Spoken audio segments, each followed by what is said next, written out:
Victoria Sterling grabbed the manual off the table and hurled it across the room. It hit Ethan Walker square in the chest. The entire boardroom went silent. Then she said it loud enough for every investor, every engineer, every suited executive to hear. "Read the manual, fool. Maybe then you'll stop embarrassing yourself in front of people who actually built something." The room erupted in laughter. Ethan bent down, picked it up, opened the cover, and everything stopped. Because right there on the very first page was a name no one in that room expected to see. His name. Drop a comment with your city right now. I want to see how far this story travels. And if you haven't subscribed yet, hit that button. You won't want to miss where this goes. The manual landed on Ethan Walker's chest with a flat, hard smack. Not the kind of sound that fades quickly. The kind that hangs in a room. The kind every person present feels somewhere behind their sternum, even if it wasn't their body that absorbed it. Ethan didn't flinch. He didn't step back. He didn't look at the floor the way a man does when he's deciding whether to swallow his pride or choke on it. He just stood there. The fluorescent lights above the Vanguard robotics demonstration floor buzzed the way they always did, that low, indifferent hum that doesn't care what happens beneath it. Around him, 43 people stood in expensive silence. Investors in tailored suits, government liaisons with laminated badges clipped to their breast pockets. Senior engineers who hadn't touched a wrench in a decade, but spoke about torque specifications the way a man talks about a wine he's never opened. And then there was Victoria Sterling. She stood at the head of the room with her arms crossed and her jaw set the way it always was when something had interrupted her timeline. Victoria Sterling did not tolerate interruptions. Not from systems. Not from subordinates. And certainly not from a 39-year-old warehouse technician in a faded gray work jacket who had the absolute nerve to raise his hand during the most important product demonstration in the company's history and say the words, "There's something wrong with the machine." She had looked at him the way people look at something they stepped on by accident. "Excuse me," she had said. Her voice was quiet. That particular kind of quiet that isn't soft at all. "The vibration pattern coming from the core assembly," Ethan said. He spoke steadily. Not fast, not defensive. Just the way a man speaks when he's certain. "It's irregular. The frequency is off by about 4 cycles per second from where it should be at this load. I noticed it about 3 minutes ago and it's getting worse, not better." The lead demonstration engineer, a man named Dale Hutchins, 52 years old, degrees from MIT and Stanford, a salary that would make Ethan's eyes water, had turned around with a smile that wasn't a smile. "The system has been through 87 calibration cycles," Dale said. "The diagnostics are clean." "I understand that," Ethan said. "But diagnostics don't always catch mechanical resonance buildup, especially when it's happening in the tertiary suspension joint rather than the primary drive. If you watch the left lateral arm, you'll see a micro-oscillation that—" "I'm sorry." Victoria's voice cut across the room like a blade through paper. "Who authorized this person to speak during the demonstration?" Nobody answered, because nobody had. She looked at Ethan the way people look at something that has appeared somewhere. It doesn't belong. Her eyes swept from his worn, steel-toed boots up to his work jacket, the one with the small embroidered Ethan on the left breast pocket. The letters slightly faded from 3 years of industrial washing, and her expression didn't change, which was somehow worse than if it had. "What's your name?" she said. "Ethan Walker. I'm the overnight technician on the Floor 3 maintenance crew." "I've been servicing the Floor 3, she repeated. Not a question, a categorization. Victor Hale stepped forward then. Victor always knew exactly when to step forward. It was perhaps the thing he was best at, reading the precise moment when stepping in would benefit Victor Hale the most. He wore a dark navy suit and a watch that cost more than Ethan's car, and he moved through rooms the way water moves around rocks, effortlessly, inevitably, without friction. "Victoria." Victor said, his voice carrying that particular warmth that said, "I've handled this already. Don't worry." Ethan used to work here in a limited capacity a few years back. He's one of our maintenance staff. I'm sure he means well. He glanced at Ethan with something that looked like sympathy, but wasn't. But the demonstration equipment has been certified by 3 independent engineering teams. We're good. The certification doesn't account for, Ethan started. You know what? Victoria turned to the table beside her, picked up the product manual, the thick spiral-bound document that contained every system specification, every protocol, every emergency procedure for Titan Rescue X, and held it out toward Ethan. Then, after a pause that lasted exactly long enough to make sure everyone was watching, she didn't hand it to him. She threw it through, not out of pure rage. Something more calculated than that. Something designed to make a point in front of an audience because Victoria Sterling understood better than almost anyone alive that perception is the currency that matters most in a room full of people writing checks. The manual hit Ethan's chest. He caught it before it fell. Read the manual, fool, she said clearly. Maybe then you'll stop embarrassing yourself in front of people who actually built something. The laughter that followed was not universal. A few people in the room didn't laugh, but the ones who did were loud enough to fill the space, and the ones who didn't were quiet enough that it didn't matter. In moments like this, silence is just a quieter form of participation. Ethan looked down at the manual in his hands. He turned it over once. Then he opened the cover. The laughter didn't stop all at once. It tapered the way laughter does when something unexpected interrupts it. One person stops, then another notices, and then the silence spreads like a cold front moving through the room. Because there on the inside cover, stamped in the original formatting of the document in font that hadn't been touched since the initial engineering submission 6 years ago, were 2 lines. Titan Rescue X. Primary Engineering Design Document. Original System Author Ethan J. Walker. Nobody moved. Ethan didn't say anything. He didn't hold it up dramatically. He didn't make a speech. He just stood there with the manual open in his hands and let the words do what words do when they're true. He let them exist. Victor Hale's face did something complicated. The warmth dissolved first, then the confidence. What replaced them was something close to calculation, but underneath that, something older. Something that looked a lot like fear. Yeah. Ethan Walker had been waking up at 4:17 in the morning for the past 3 years. Not because his alarm was set for 4:17. Because his daughter Lily woke up at 4:15 with a nightmare approximately 4 times a week, and by the time he'd sat with her, talked her back to calm, checked that the hall light was on. The setting. She liked not too bright, not dark, and made it back to his own bed. There were only 13 minutes before his actual alarm went off at 4:30. And 13 minutes isn't sleep. It's just lying there in the dark, being aware that morning is coming. He'd learned to stop fighting it. He made coffee at 4:32, poured it into the blue thermos Lily had painted for him for Father's Day, the one with the crooked yellow star, and his name spelled Edan. Because she was 5, and the "th" sound had still been negotiating its terms, and he drove to Vanguard Robotics through streets that were still mostly dark. He'd been doing this since he was hired as an overnight maintenance technician 3 years ago. After the career implosion, after the termination, after the weeks of trying to find engineering work and discovering each time that his name had been quietly marked in ways that were never written down but always understood. The facility at 5 a.m. was his favorite version of it. No executives, no presentations, no one explaining to him in patient professional tones what he didn't understand about systems he had designed. Just machines. He walked the floor with the kind of attention that isn't taught in schools. It's the kind that develops in people who've spent enough time with mechanical systems to feel them rather than just read them, who know the way a doctor knows, before a test confirms it, that something is slightly off. The quality of a sound, the texture of a vibration, the way a component settles when it shouldn't. Titan Rescue X lived on the north end of the floor under lights brighter than the rest of the facility because the engineering team preferred working on it in full illumination. It was large, nearly 9 feet tall, in its deployed configuration, built to operate in collapsed structures, moving through debris fields to locate and extract trapped civilians.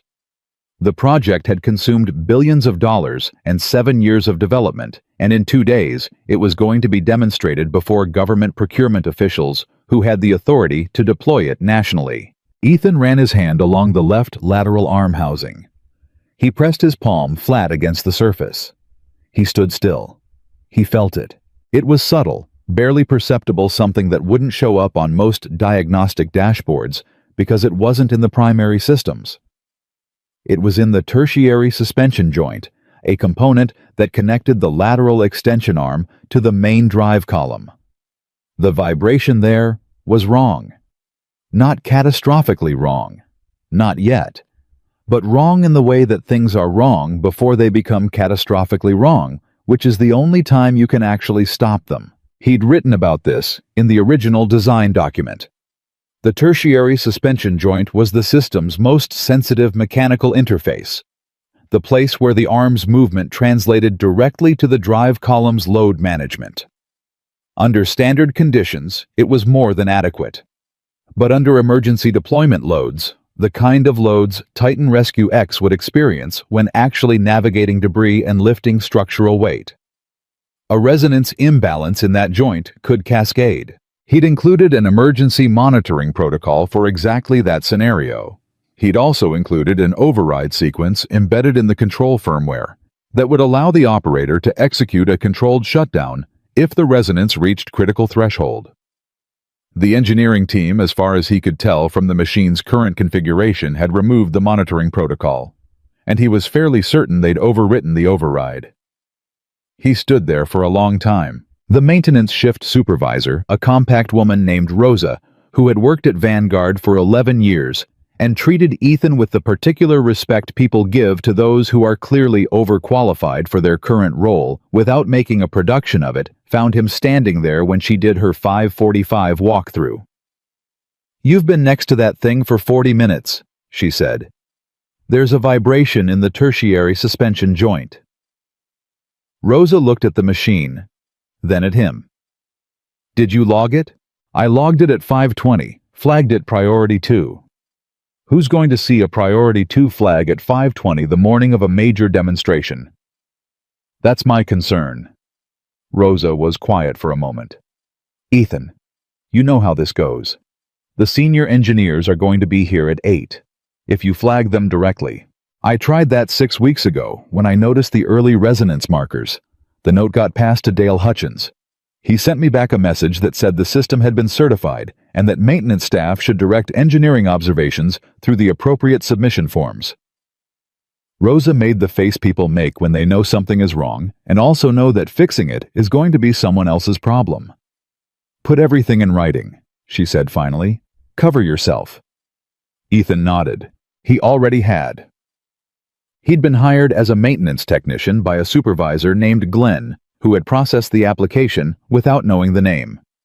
Vanguard Robotics was large enough that the HR department and the engineering department existed in separate enough worlds that the connection between Ethan Walker, Floor 3 overnight technician, and Ethan Walker, the engineer whose career ended here 5 years ago, simply hadn't been made. Or it had been made, and someone had decided it didn't matter. A maintenance technician posed no threat. Men in work jackets with faded name tags are structurally invisible in corporate environments. They're the people who make sure the coffee machines work and the HVAC doesn't scream and the air is the right temperature for the people doing the work that actually matters. Nobody studies them. Nobody worries about what they know. Ethan had understood this when he took the job. He'd taken it deliberately, because Titan Rescue X was here. And the thing that had been done to him was connected to Titan Rescue X. And if you want to understand what happened to something, to really understand it at the component level in the places where the truth actually lives, you have to be in the room where it is. He'd spent 3 years in that room. He'd read every modification report, every engineering revision, every certification document that passed through the facility. He had clearance to service the equipment, which meant he had physical access to the machine during overnight hours when the engineering team wasn't present. He'd compared what he was looking at to what he remembered designing, what he'd actually built. The document that existed on a server he still had access to, because Victor, in his thoroughness in erasing Ethan from the company's history, had neglected to check whether Ethan had created any external backup repositories before everything was deleted. Victor had made a significant number of assumptions about Ethan. He'd assumed Ethan was the kind of person who gives up. He'd assumed Ethan was the kind of person who walks away when the cost of staying gets high enough. He'd assumed Ethan was the kind of person who would rather rebuild somewhere else than come back and dismantle what had been done to him brick by brick over 3 years from a position where nobody was watching because nobody thought he mattered. Victor had been wrong about all of it. The meeting that unraveled Ethan's career had happened in a conference room on the 14th floor 5 years ago. He'd been the lead mechanical engineer on a program that didn't have a name yet, what would eventually become Titan Rescue X. The project was 2 years in, and Ethan had spent those 2 years building something he was genuinely proud of, which is a feeling engineers rarely discuss in professional settings. But that sits at the center of why most of them chose the work in the first place. The safety architecture he'd developed was by the assessment of the 3 external reviewers who'd evaluated it a genuine innovation, an approach to emergency system redundancy that hadn't been done before. Victor Hale had been his program partner. Victor handled the business side, the investor relationships, the procurement conversations, the government contract negotiations. Ethan handled the engineering. It was for 2 years a functional arrangement. Victor was good at what he did. He understood people. He understood what rooms want to hear, and he was very skilled at being the person delivering what those rooms wanted. What Victor was not good at was patience. He'd begun pushing about 18 months in to accelerate the testing timeline. Get to the demonstration faster. The investor presentations needed wins, and the wins needed to be visible, and the safest way to guarantee a visible win was to streamline the path to demonstration. Ethan had told him no, not aggressively, not personally. He'd walked Victor through the engineering rationale, the reasons why the safety validation timeline existed the way it did, the failure modes that the testing was designed to identify before they became demonstration day problems. He'd shown Victor the documentation. He'd been, by his own later assessment, maybe too calm about it, too confident that the technical reality of the situation would speak for itself. Victor had appeared to agree. What Victor had actually done was schedule a critical test for a period when Ethan was in the hospital. Lily's appendix had ruptured on a Tuesday evening. By Wednesday morning, she was in surgery. By Thursday, she was stable, recovering in a pediatric ward, and Ethan was sitting in a chair beside her bed watching her breathe with the focused attention of a man who has just been reminded of exactly what matters in his life. He'd gotten the call from the facility at 2 p.m. on Thursday. The test had failed. A safety system had not engaged properly.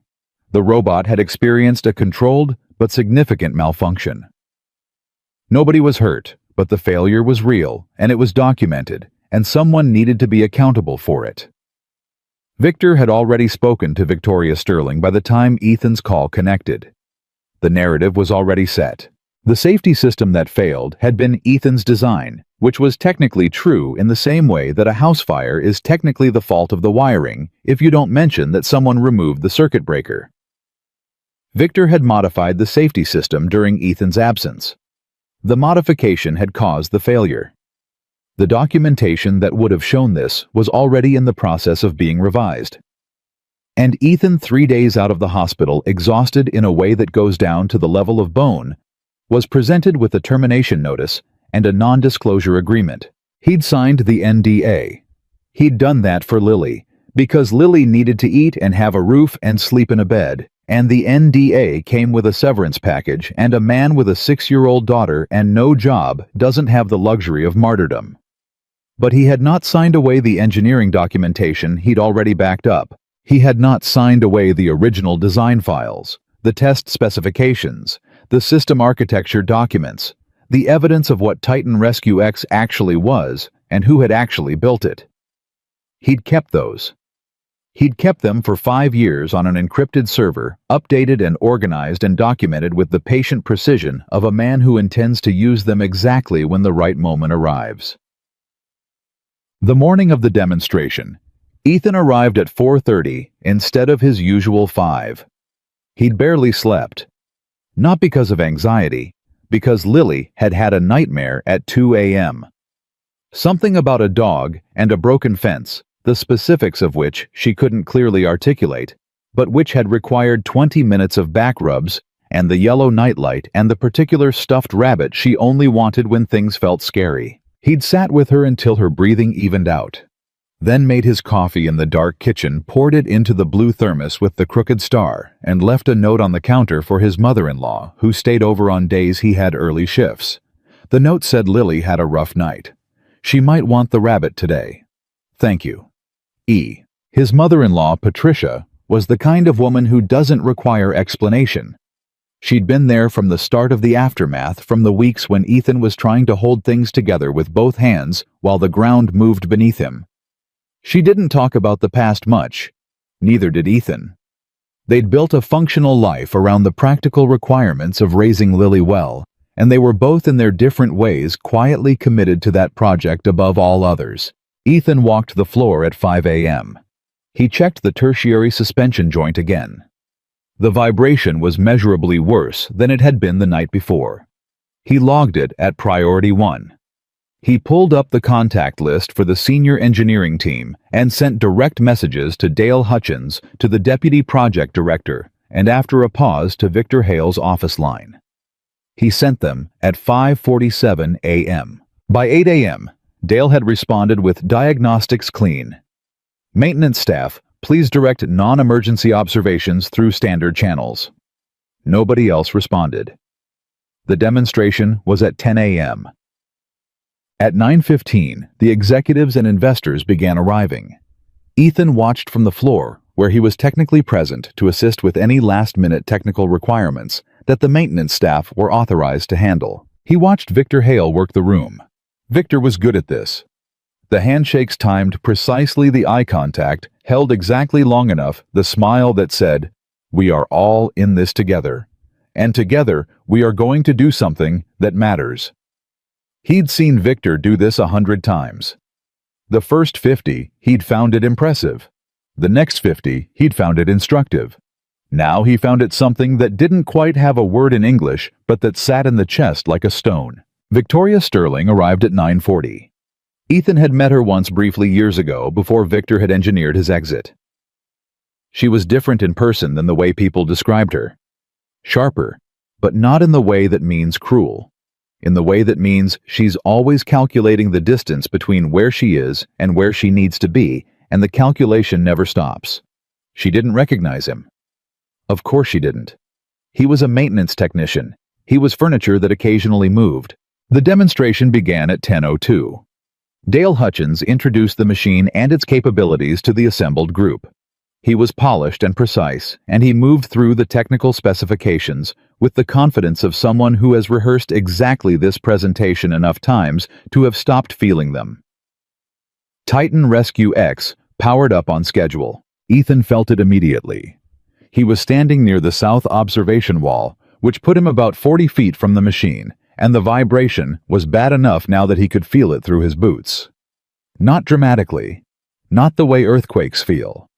The way a problem feels when it's already decided what it's going to do, and is just working through the mechanics of doing it. He waited through the first 2 minutes of the demonstration. Then he raised his hand. Dale Hutchins did not acknowledge him. Ethan took 3 steps forward. "Excuse me," he said clearly. Several heads turned. "There's something wrong with the machine." The silence that followed had texture. Victoria Sterling looked at him the way he'd already described the sweep from boots to jacket to face the categorization complete within seconds. Victor Hale stepped forward with his practiced warmth. Dale Hutchins recalibrated his smile. And then Victoria asked his name, and Ethan told her, and she picked up the manual, and she threw it. The manual was in his hands now. The cover was open. His name was right there on the inside page in the original formatting in the font that hadn't been changed since the day he submitted this document to the program archive, the day he'd sat at his desk and typed Ethan J. Walker, and felt the particular satisfaction of a man who has put his name on something he built and believes in. He looked at the words for a long moment. The room was very quiet. He raised his eyes slowly and looked at Victor Hale. Victor's expression had gone through several phases in the last 10 seconds. The warmth was gone. The confidence was going. What was replacing them was something Ethan recognized but had never seen on Victor's face before. The specific expression a man wears when he realizes for the first time that the thing he believed was safely buried has always been right here in this room, and the only reason it hadn't mattered before was that nobody was looking at it. Now everyone was looking at it, and the machine behind them continued to vibrate, quiet and patient and wrong, building towards something that only one person in the room knew how to stop. Ethan looked at Victoria Sterling. "I know what's happening to this machine," he said. His voice was completely level. "And I know how to stop it. But I need you to give me 30 seconds to explain something first." Victoria's face was unreadable. She looked at the manual in his hands. She looked at him. "Talk," she said, and Ethan Walker, who had arrived before sunrise every morning for 3 years and been walked past by everyone in this room and logged warnings that no one read and raised his hand when no one wanted to see it, finally after 5 years began to tell the truth. "Talk," Victoria said. That single word landed in the room like a stone dropped into still water. Everything rippled outward from it. 43 people stopped breathing at approximately the same moment, and the only sounds were the low hum of the facility lights and the machine behind them, that quiet, persistent vibration that Ethan could feel in his molars, building the way pressure builds before something gives. Ethan didn't rush. He'd been waiting 5 years for 30 seconds. He could afford to use them correctly. "The manual in my hands is the original primary engineering design document for Titan Rescue X," he said. He kept his voice at a volume that was clear but not theatrical. This wasn't a performance. This was testimony. "It was submitted to the Vanguard Program Archive on March 14th, 6 years ago. The author listed on the cover page is me. Not because someone made an error, because I wrote it." Victoria hadn't moved. Her arms were still crossed. Her expression was still the controlled, calculating stillness of a woman who has navigated too many ambushes to show reaction before she understands what she's reacting to. Victor moved instead. He took 2 steps forward, not aggressive, carefully calibrated, and his voice came out warm and patient. The voice of a man explaining something unfortunate to someone who didn't quite understand the full picture. "Victoria, I want to contextualize this before it derails the demonstration." He gestured toward Ethan with the particular kind of open-handed gesture that says, "I have nothing to hide," while meaning exactly the opposite. Ethan had a limited contributor role on the early-stage project documentation. His name appears on some archival materials because he worked on the initial framework. That doesn't mean he designed the system. "Limited contributor," Ethan said quietly. Victor kept his eyes on Victoria. He didn't look at Ethan. That was deliberate.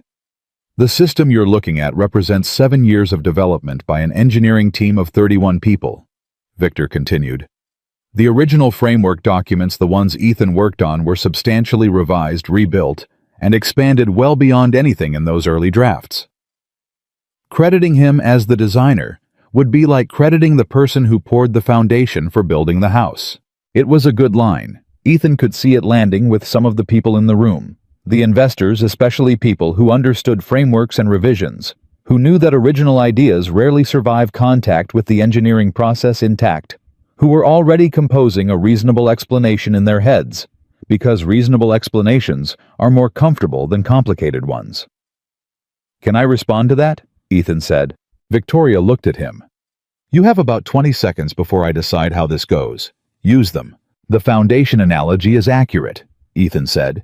"The problem is that when you remove the load-bearing walls from a foundation and pour concrete over the inspection ports, it's not an improvement. It's a liability." He held up the manual. "This document contains the original emergency monitoring protocol for the tertiary suspension joint. That protocol was removed from the current system. The override sequence embedded in the control firmware, the one that allows a controlled shutdown if resonance reaches critical threshold, was overwritten during a revision approximately 14 months ago." He paused. "I can show you the revision timestamp if you'd like. I saved a copy of the changelog." The room shifted. Dale Hutchins' smile had been degrading for the last 45 seconds, and now it was gone entirely. He looked at Victor with an expression that asked a question Victor didn't answer. "That vibration you can feel right now," Ethan continued, "is the tertiary suspension joint approaching resonance failure. At current load and cycle rate, you have approximately 11 minutes before the lateral arm experiences a cascade event. When that happens, the arm doesn't just stop, it releases. And anything within a 12-foot radius of the machine when that happens is in the impact zone." A government official in a gray suit, a man who had been standing near the back of the room with his hands folded in front of him and the specific posture of someone who makes decisions about public deployment, took one visible step backward. Just one. But everyone saw it. "That's a serious allegation," Victoria said. "I know. If you're wrong, I'm not." Ethan said it without heat. Not to be aggressive, because it was simply true, and he'd earned the certainty of saying it simply. "But you don't have to take my word for it. Turn the machine off and let an independent team inspect the tertiary suspension joint. If I'm wrong, I'll walk out of this building and you'll never hear my name again." Silence. The machine hummed. Victor's jaw was tight. "Victoria, this is exactly what I warned you about when I mentioned Ethan's termination history. He was let go for cause after a failed test compromised the program timeline. He's been working in maintenance for 3 years, which means he has had unauthorized access to program-critical equipment during overnight hours. This isn't a safety concern, this is sabotage." That word detonated in the room differently than Victor intended. Not because people believed it immediately, because the moment you use the word sabotage in front of government procurement officials, something procedural engages in their minds. They stop being observers and start being people who are going to have to write reports about what they witnessed today. The gray-suited man in the back cleared his throat. "Perhaps," he said in the tone of someone being very careful, "it would be prudent to pause the demonstration pending a brief technical review." Victor turned toward him. "That's not necessary. The system has been through—" "I'd like to hear the technical review," the man said. He said it quietly, but absolutely, and Victor's response died before it fully formed, because some voices in rooms carry weight that has nothing to do with volume, and this man's voice was one of them. Victoria looked at the machine for a long moment. Then she looked at Ethan. "Dale," she said, without looking away from Ethan. "Run a tertiary joint diagnostic." "Victoria, the system is certified." "Run the diagnostic, Dale." Dale Hutchins walked to the control terminal. The room waited. 40 seconds later, Dale stopped typing. His hands were still on the keyboard. His face was pointed at the screen. Nobody could read his expression from where they were standing because he wasn't showing it to them. "Dale," Victoria said. Dale turned around. "The resonance reading in the tertiary suspension joint," he said slowly, "is at 73% of critical threshold." The silence that followed was the loudest thing in the room. 73%. And the machine had only been running for 4 minutes. Victoria uncrossed her arms. It was the first time she'd changed her physical posture since the beginning of this conversation, and the room registered it, the way rooms register the movement of weather systems, with the understanding that something significant is about to change. "Shut it down," she said. "Victoria," Victor started. "Shut it down." Dale reached for the emergency stop. The machine didn't respond. His hand hit the stop control again. Nothing. He tried the manual override panel. Nothing. His face went a color that Ethan recognized, the specific gray-white of someone realizing that the situation has become substantially worse than they understood 30 seconds ago. "It's not responding to the shutdown commands," Dale said. His voice had gone flat, the way voices go flat when emotion becomes a luxury the situation can't afford. The resonance reading on the diagnostic screen ticked to 76%, then 78. Someone near the back of the room moved toward the exit. Then 2 more people. The gray-suited government official stood completely still, with the focused stillness of a man who has decided that moving before he understands the situation is more dangerous than staying put. Victor Hale turned toward the exit. Ethan was already moving toward the machine. "Ethan!" Victoria's voice followed him. Not a command, not a question. Something between them, the voice of someone who has just run out of better options and is handing the situation to the only person in the room who might actually understand it. He didn't answer. He didn't have time. The left lateral arm was oscillating now. Subtly, not visibly dramatic. Not the thing you'd see in a disaster movie with sparks and alarms. The real kind of mechanical failure, which is quiet and precise and indifferent to the humans standing around it. Ethan put his hands on the access panel at the base of the machine's control column. The panel required a specific sequential press. Not a key, not a code, just a mechanical sequence of 3 contact points in a specific order that he'd built into the original design as a field override for exactly this kind of scenario. A sequence that existed in no manual, no documentation, no revision log, because he'd never written it down. He'd kept it in his head for 6 years. Because some things you carry where they can't be taken from you. He pressed the first contact point, then the second. The machine made a sound, not an alarm, not a crash. A low settling sound like a held breath being released. The oscillation in the lateral arm slowed. The resonance reading on the diagnostic screen, which Dale was watching from across the room, with his hands pressed flat against the terminal like he was trying to hold something down, ticked down. 75, 72, 68. Ethan pressed the third contact point. The machine powered down completely. Not an emergency stop, not a crash shutdown. A clean, controlled, orderly power down, exactly the kind the emergency override was designed to produce. The kind that doesn't stress the structural components, doesn't leave the system in a compromised state, doesn't generate a secondary failure event. The kind only the designer would know how to produce. The facility went quiet, except for the lights. Ethan straightened up slowly. He turned around. Victoria Sterling was standing 12 feet away from him, and she was looking at him with an expression he'd never seen on her face in any of the footage he'd watched, any of the interviews he'd read, any of the versions of Victoria Sterling that existed in the public record. It was not the expression of a CEO. It was the expression of a person who has just watched something that rearranged their understanding of a situation they thought they had completely mapped. "How did you do that?" Dale said. "I built it," Ethan said. The room was silent for 5 full seconds. In a room full of people accustomed to filling silence, that 5 seconds was its own kind of statement. Then the gray-suited government official spoke. "I think," he said carefully, "we need to have a different conversation than the one we came here to have today." Victor Hale, Ethan noticed, was no longer in the room. He'd left at some point in the last 2 minutes. Quietly, efficiently. The way a man leaves a room when he understands that the room has become a place where the truth is about to become the dominant force, and the truth is not a place where Victor Hale has ever been comfortable.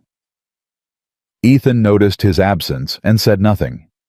He'd expected it. Victoria noticed it too. Her eyes swept the room, once registered the gap where Victor had been standing, and came back to Ethan. "My office," she said. "Now."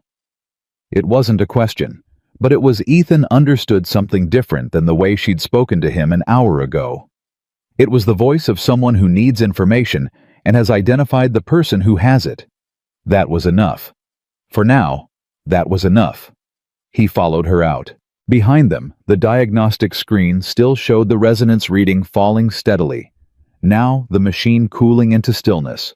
The crisis that had been building for 14 months, finally interrupted by 3 contact points, and the memory of a man who had never forgotten what he built. Victoria's office on the 14th floor was glass-walled and large, and contained the kind of furniture that signals authority rather than comfort. She didn't sit. She stood behind her desk with her hands on its surface and looked at Ethan across it, and he could see her working the calculation behind her eyes that he imagined ran constantly, the perpetual assessment of information and exposure and risk. "Start from the beginning," she said. So Ethan did. He told her about the project, about the 2 years of engineering, about the design architecture he'd developed, the safety redundancy system, the emergency monitoring protocols, the override sequences he'd built into the firmware before Victor had them removed. He told her about the accelerated testing timeline Victor had pushed for. He told her about the Tuesday evening when Lily's appendix ruptured. He told her about the Thursday afternoon phone call. He told her about the termination meeting and the NDA and the severance package he'd taken because he had a 6-year-old and nothing else. He told her all of it, calmly, precisely.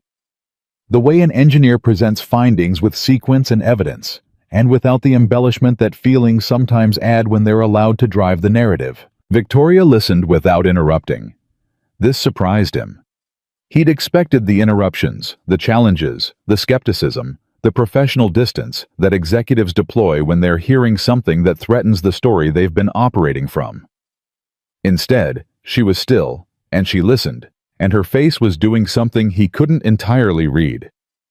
When he finished, she was quiet for a moment. "Victor told me you were terminated for cause," she said finally.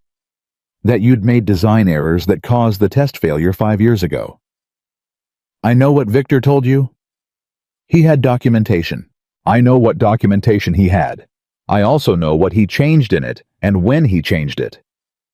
Ethan reached into the inside pocket of his work jacket and pulled out a folded sheet of paper, a printout of the file metadata from the engineering archive showing the original submission dates and the revision timestamps, and the specific user credentials that had made each change.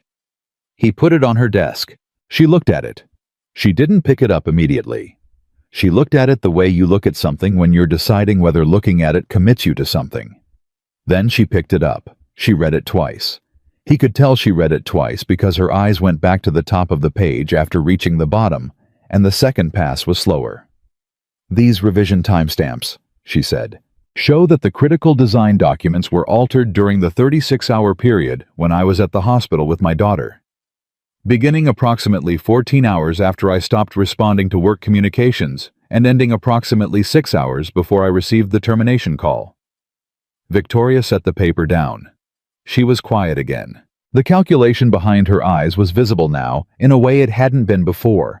Not because she was being careless with it, because the calculation itself had grown complex enough that containing it required some visible effort. "If this is accurate," she said. "It is. Then what happened to you was—" She stopped. "Yes," Ethan said simply. She looked at him. "Why did you come back as a maintenance technician? Why not pursue legal action directly? Why not go to a competing firm with what you know?" It was a fair question.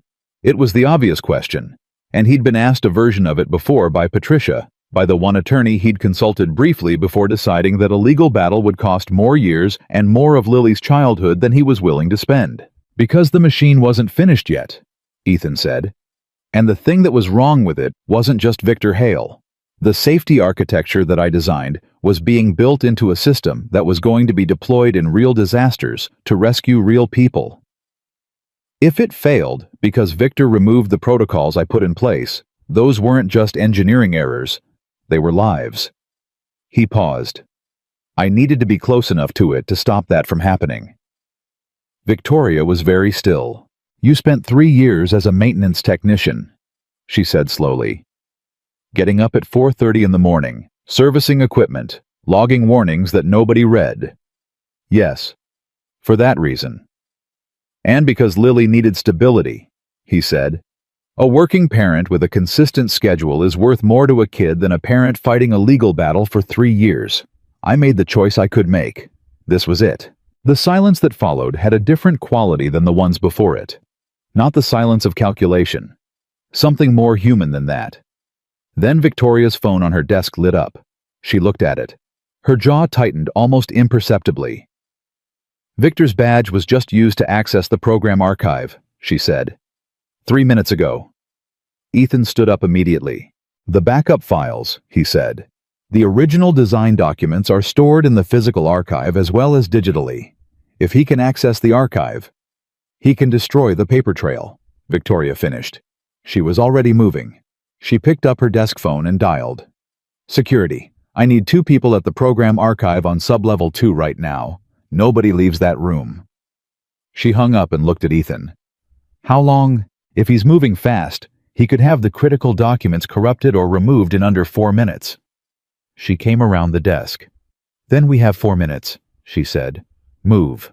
They went down 14 floors in an elevator that felt slower than it ever had, and Ethan stood with his hands at his sides and felt the controlled, focused clarity that comes when the thing you've been working toward for years finally reaches the moment where it either holds or it doesn't.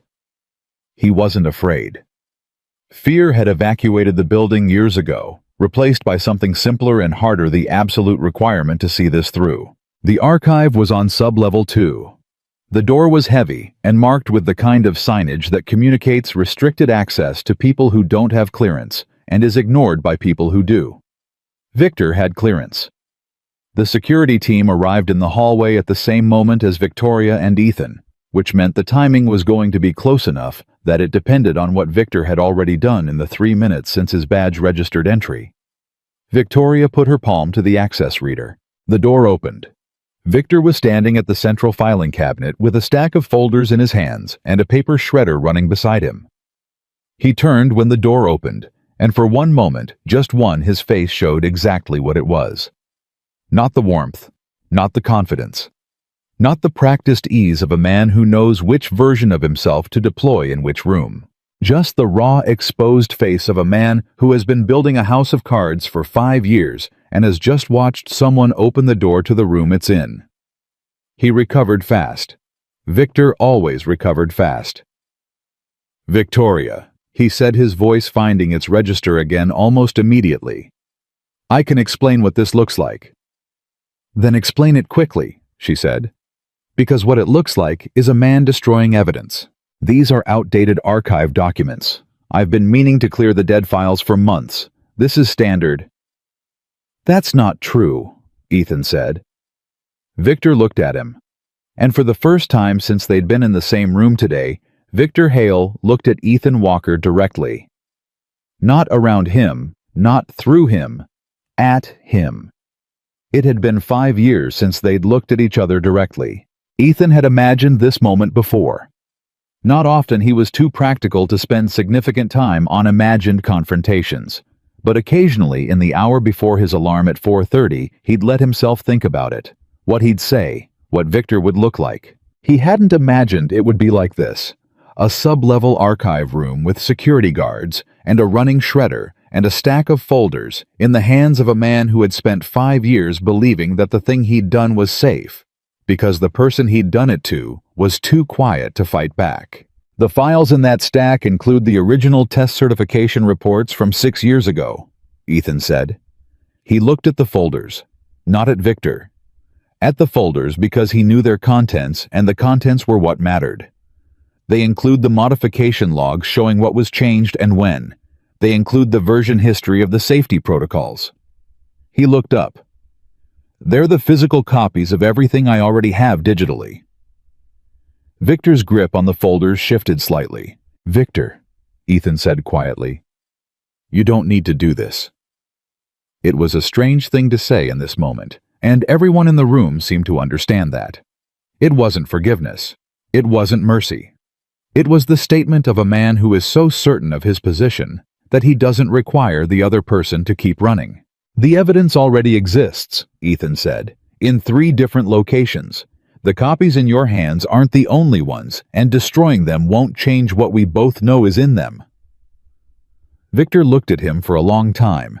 Then he set the folders down on top of the filing cabinet. The security guards moved forward. Victoria stepped to the filing cabinet and looked at the folders Victor had set down, and then at the shredder basket, and then at Ethan. "Is there anything already destroyed that we need?" she asked. Ethan looked at the shredder basket. He could see partial sheets, corners, and edges of documents. He read what he could see. "No," he said. The critical documents are in the stack he set down. What's in the shredder is supplementary. The core evidence is intact. Victoria nodded once. Then she looked at Victor, and whatever she said to him in that moment, whatever words passed between them, she said them quietly and didn't include Ethan in them, which was appropriate, Ethan thought. Some conversations are only for the people who built something together, even when what they built turned out to be built on the wrong things. He turned away and let them have it. He walked to the corner of the archive room and put his back against the wall and stood there. His hands were steady. His breathing was even. He was in the vocabulary of his own internal landscape, completely calm, the specific calm of someone who has been climbing a hill for 5 years and has just reached the top and can see clearly in all directions for the first time. He thought about Lily. He thought about the blue thermos with the crooked star and the spelling of his name in the handwriting of a 5-year-old who didn't know yet that the world had decided to forget his father, but loved him completely without needing a reason. He thought about the morning she'd asked him 3 years ago when he was packing his lunch at 4:40 a.m. and she'd appeared in the kitchen doorway with her rabbit and her sleep-tangled hair. Why he went to the same place every day when the people there weren't nice to him. He'd crouched down to her level. He'd thought about what to say. Because something there needs to be fixed, he'd told her finally. And I'm the only one who knows how to fix it. She'd considered this with the devastating seriousness of a child evaluating logic. Is it broken because someone made a mistake? She'd asked. Yes, he'd said. Is the someone sorry? Not yet. But they will be. He'd looked at her for a moment. At the certainty in her face, the clean, uncomplicated certainty of someone who hadn't yet learned to doubt that the right thing eventually happens. Yeah, he'd said. I think they will be. She'd gone back to bed, apparently satisfied with this. He stood against the archive wall and thought about that conversation and let himself have the feeling that went with it. Not triumph, that wasn't the right word for it. Something quieter and more solid. The feeling of a thing that was wrong being made right, which is different from victory because it doesn't have an opponent. It's just the world returning to the shape it should have been in all along. Behind him, he could hear Victoria's voice, low and controlled, and Victor's voice, which was no longer controlled at all. The security guards were still and watchful. The shredder had stopped running. And somewhere in the stack of folders on top of the filing cabinet, in a document submitted to the program archive on March 14th. 6 years ago, Ethan Walker's name remained exactly where he had put it. Where it had always been. Waiting for the room to finally be quiet enough to read it. Victor Hale didn't go quietly. That was the first thing Ethan learned about the difference between how he'd imagined this moment and how it actually played out. In the version he'd carried in his head, the one he'd constructed during the 4:17 a.m. hours, when the house was dark and Lily was breathing steadily down the hall, and there was nothing to do but think Victor's unraveling had been clean. Sudden. The moment the evidence appeared, the structure collapsed. Simple cause and effect, the way engineering problems resolve when you apply the correct solution. Real life. Ethan was relearning doesn't work in clean collapses. Victor sat across from Victoria in the 14th floor conference room, the same building 2 floors above her office, a room with glass walls and a long table and chairs that cost more than most people's monthly rent. And he talked for 47 minutes. Ethan knew it was 47 minutes because he was sitting at the far end of the table with the stack of archive folders in front of him and his hands folded on top of them, and he watched the clock on the wall behind Victor's head the entire time, because watching Victor's face for 47 minutes would have required more of a certain kind of patience than Ethan currently had access to. Victor didn't confess. That was important to understand. He didn't sit down and say, I did it, and I'm sorry, and here's what I did. What Victor did was considerably more sophisticated than confession, and considerably more exhausting to sit through. He reframed. He contextualized. He built alternative architecture around the facts the way you build scaffolding around a damaged structure, not to repair it, but to change what people see when they look at it. He said things like the accelerated timeline was a collective decision, not a unilateral one. He said that the modifications to Ethan's safety protocols had been reviewed and approved by the engineering team, which was technically true if you defined approved as processed through a documentation system where nobody checked whether the changes were safe, because Victor had told them the lead engineer had already signed off. He said that Ethan's termination had been handled through proper HR processes, also technically true in the same way that a rigged game is technically a game. He was good at this. Ethan had always known Victor was good at this.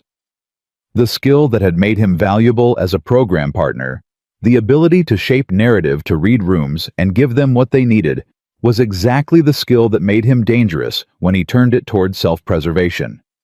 But this time, there was a difference. This time, Ethan had the folders. Every time Victor built a layer of alternative explanation, Ethan slid a document to the center of the table without comment. Just the document. Let it exist. The revision timestamp. The original version. The authorization signature that appeared in the modification log under Victor's credentials.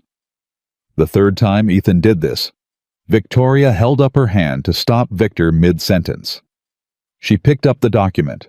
Read it. Set it down. Victor, she said. The modification to the emergency shutdown protocol on March 3rd. Your credentials are on the authorization.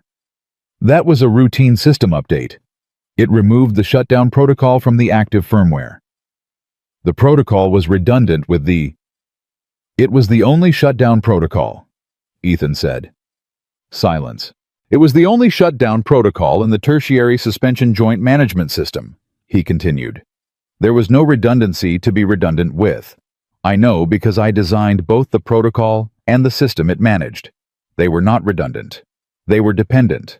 Removing one made the other inoperable. Victor looked at him. For the first time in 47 minutes, Victor looked at Ethan with something that wasn't performance. Just two men who had once worked towards something together, sitting across a table from each other, with 5 years of wreckage between them, and one of them finally running out of scaffolding. You knew about the shutdown issue, Victor said. It wasn't a question. It came out quiet. Before today, you knew. I identified the resonance buildup 6 weeks ago, Ethan said. I filed a Priority 2 maintenance report. Dale Hutchins sent me back a note about proper submission channels. Something moved across Victor's face. Something complicated. Not guilt exactly. Guilt is clean. Guilt is about knowing you did wrong. This was something murkier. The expression of a man realizing that the thing he'd spent 5 years controlling had been being watched by someone he'd believed wasn't capable of watching. How long have you been here? Victor said. 3 years. As a maintenance technician? Yes. Victor absorbed this. Why? Because someone needed to make sure this machine didn't hurt people, Ethan said. And because you took everything else, but you couldn't take what I knew. The room was very quiet. Victoria had stopped writing on the notepad in front of her. She was looking at Ethan with the expression she'd worn in the archive room, that rearranged look, the one that said her understanding of the situation had been reconfigured into something she was still integrating. Then her phone buzzed on the table. She looked at it. Her expression changed into something sharper and colder. Legal is downstairs, she said. She looked at Victor. And the board is asking for an emergency briefing. She stood up. Don't go anywhere. She left. The two of them were alone. Ethan hadn't planned for this. He'd mapped a lot of scenarios over 3 years, but he hadn't specifically planned for sitting alone in a conference room with Victor Hale in the 40-second window between Victoria leaving and whoever came next arriving.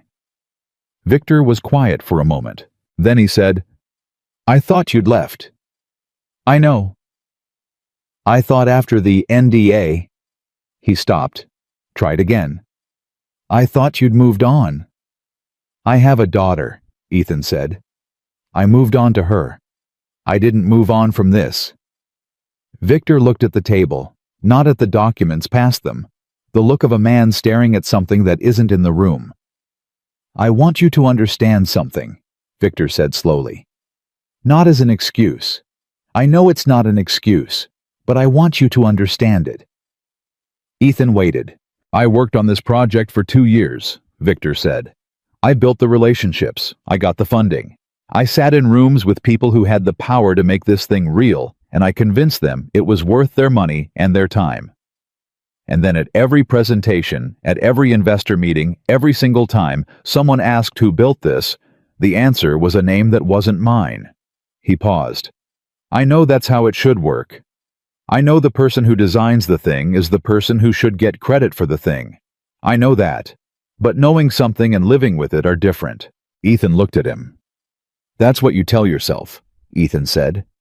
It wasn't angry. It was simply observational, the way you identify a component. "That's the story you built around it." "Yes. But the story you built around it included my daughter not having a father with a career. It included 14 months of safety protocols being absent from a machine that's about to be deployed in actual disasters. It included real people being in real danger." Ethan paused. "Your discomfort about credit doesn't weigh the same as those things, Victor." Victor said nothing. He had nothing left to say to that. There is no architecture you can build around that particular truth. It stands by itself. The door opened. 2 members of Vanguard's legal team entered. One of them placed a hand briefly on Victor's shoulder, not supportive procedural, and the other one began setting documents on the table that had nothing to do with engineering. Ethan picked up the archive folders and stood. He was at the door when Victor spoke again. "For what it's worth," Victor said. Ethan stopped, didn't turn around. "I knew you'd built something real," Victor said. "That was never the question. I never doubted that you were the best engineer I'd ever worked with." Ethan stood in the doorway. "That makes it worse," he said, and left. He meant it. He'd thought about this too in the 4:17 a.m. hours. Whether it would be better or worse to discover that Victor had stolen from him because he'd believed Ethan's work wasn't valuable enough to matter. And he'd always arrived at the same answer. It's worse to be robbed by someone who knew exactly what they were taking. He walked down the hallway toward the elevator with the folders under his arm, and for a moment, just one moment, before he got the feeling under control, he felt the full weight of the 5 years. Not as anger, as something closer to exhaustion. The specific exhaustion of a man who has been holding something up for a very long time and has just been given permission to set it down. He pressed the elevator button. He thought about Lily asking him if he was the only one who could fix it. "Yeah," he'd told her. "I think they will be." The elevator opened. He got in. He rode down alone and let himself feel it, all of it, just for the length of an elevator ride, because he was a practical man, and he understood that you have to let the feelings happen somewhere, or they happen somewhere worse. And then the doors opened on the lobby level and he walked out into the fluorescent light and squared his shoulders and got back to work. Because there was still work to do. The independent engineering review team arrived at the Vanguard facility at 2:17 p.m. that same afternoon. Victoria had moved fast. This was something Ethan was coming to understand about her. She processed information differently than most executives he'd encountered. Not slower, not faster, but more completely. When her understanding of a situation changed, her response to it changed at the same rate, without the lag time that most people require to emotionally adjust to the distance between what they believed and what turned out to be true. She'd made 4 calls from the hallway outside the conference room before the legal team had even sat down. And by early afternoon, she had 3 things happening simultaneously. An independent structural and mechanical audit of Titan Rescue X, a full forensic review of the program's engineering documentation and revision history by an outside firm, and a conversation with the government procurement official, the gray-suited man whose name turned out to be Richard Farrow, Deputy Director of the Federal Emergency Response Technology Division, that was by all accounts going to be a difficult one. Ethan was in the facility when the audit team arrived. He'd been asked, not ordered asked, which was already different, to remain available. He'd called Patricia to let her know he'd be late. Patricia had said what Patricia always said in these situations, which was nothing except okay. And the particular tone of okay, that meant she understood it was serious and she had it handled. He walked the audit team through the machine with the deliberate attention of a man returning to something he built a long time ago and finding it both familiar and changed. He showed them the tertiary suspension joint. He showed them the control firmware architecture. He showed them where the emergency monitoring protocol had been and where it wasn't anymore, and what the original design intent had been. The lead auditor, a woman named Dr. Carla Simmons, who had the kind of focused professional skepticism that Ethan respected enormously asked him twice to repeat technical specifications, and made him show her the original documentation before she accepted any claim. He appreciated this. He appreciated it more than if she'd simply believed him, because belief without verification is not the way things should work in engineering, and the fact that she was doing it right meant her eventual conclusions would mean something. At 4:42 p.m., Dr. Simmons found the second issue. Ethan hadn't known about the second issue. He'd been focused on the tertiary suspension joint, the problem he'd identified.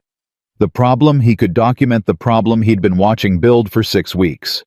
But the audit team, working methodically through the system architecture, found something Ethan hadn't caught because it was in a subsystem he didn't have direct maintenance access to during overnight hours. The navigation collision avoidance algorithm had been modified. It was a subtle modification, the kind that wouldn't show up in casual review, the kind that required side-by-side comparison of the original design specifications and the current firmware version. But the modification had changed the emergency evacuation path calculation in a way that under certain debris field configurations would direct Titan Rescue X to navigate toward an exit route rather than away from a structural collapse vector, which meant that in a specific scenario, a building collapse with a particular debris distribution pattern, the machine designed to rescue trapped civilians could instead move toward them in a way that increased the structural load on an already compromised section. Dr. Simmons showed Ethan the comparison on her laptop screen without saying anything first. She just turned the screen toward him and let him read it. He read it twice. Then he looked up at her. "When was this modified?" he said. She showed him the timestamp. 22 months ago. Victor's credentials were not on this one. The credentials on this modification belonged to Dale Hutchins. Ethan sat with this information for a moment.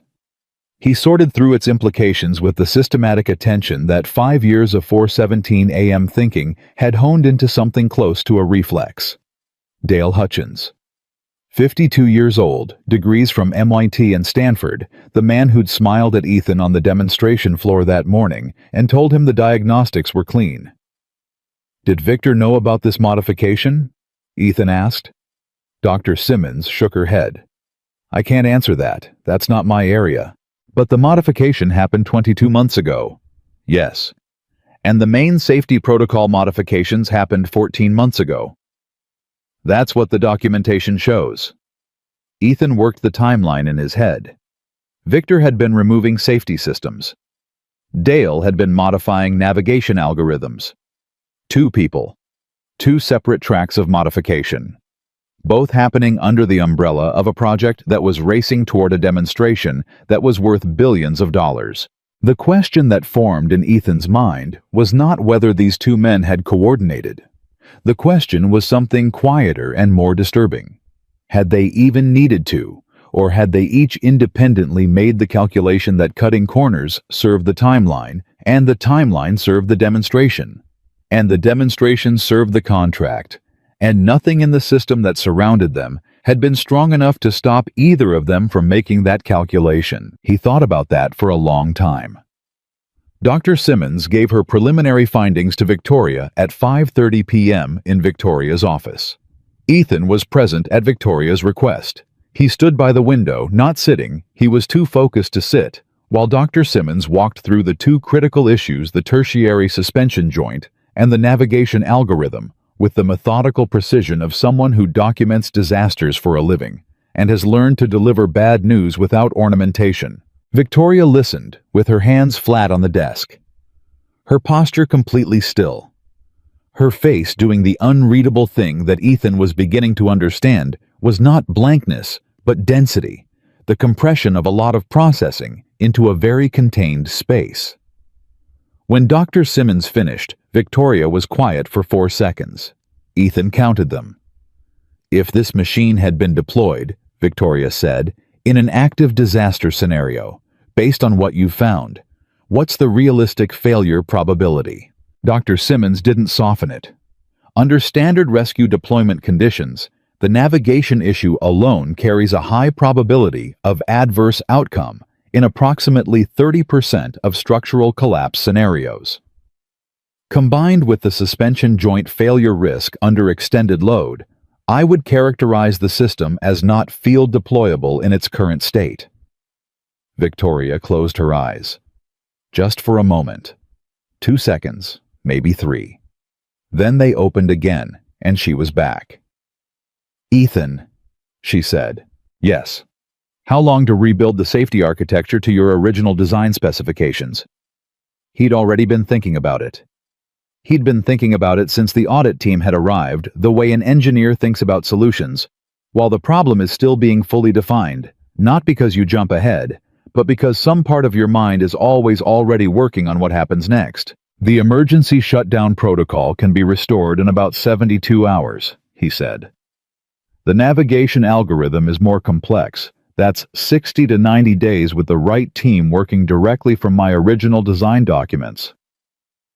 And the suspension joint.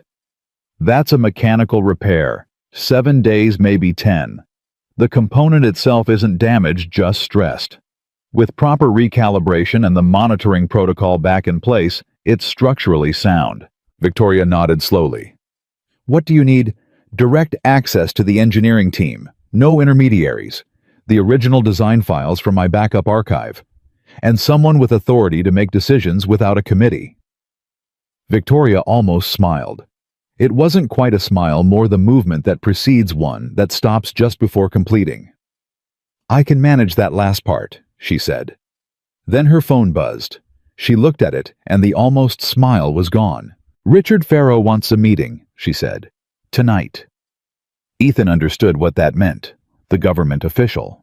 The man who'd stepped back during the demonstration. The man who'd asked for a technical review. The man who had the authority to pull the federal contract and take it somewhere else. The man whose call tonight would determine whether Vanguard Robotics survived what had happened in its own demonstration room that morning. "Do you want me there?" Ethan said. Victoria looked at him. "Yes," she said. "But not as a maintenance technician." He held her gaze. "What then?" "As what you are," she said simply.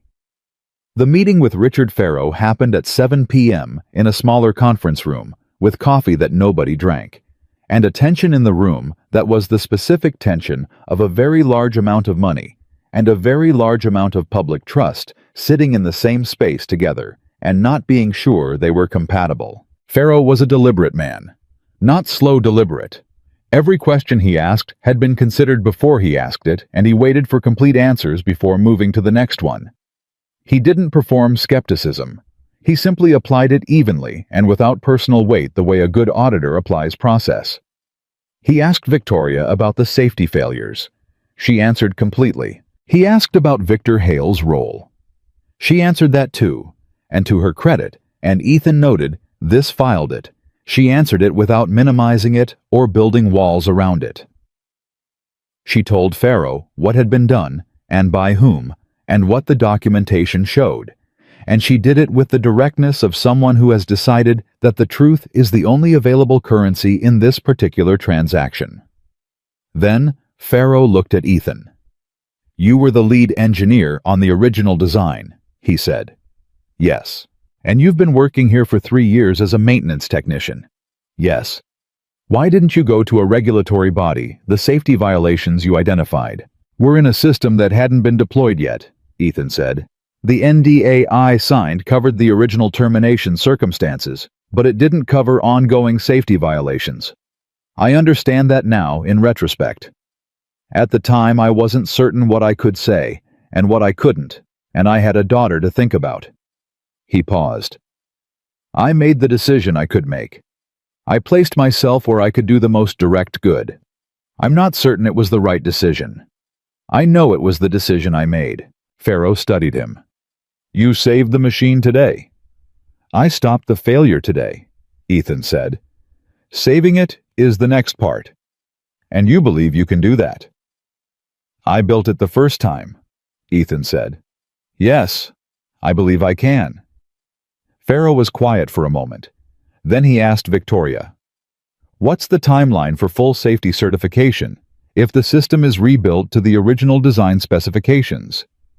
90 days, Victoria said, with Ethan leading the engineering team directly.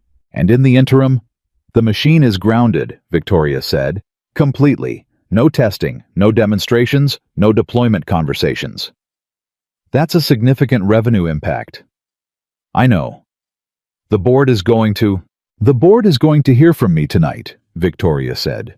"And they're going to hear what the board needs to hear, which is that the alternative to 90 days and a revenue delay is a deployed machine that fails during an actual rescue operation and kills people.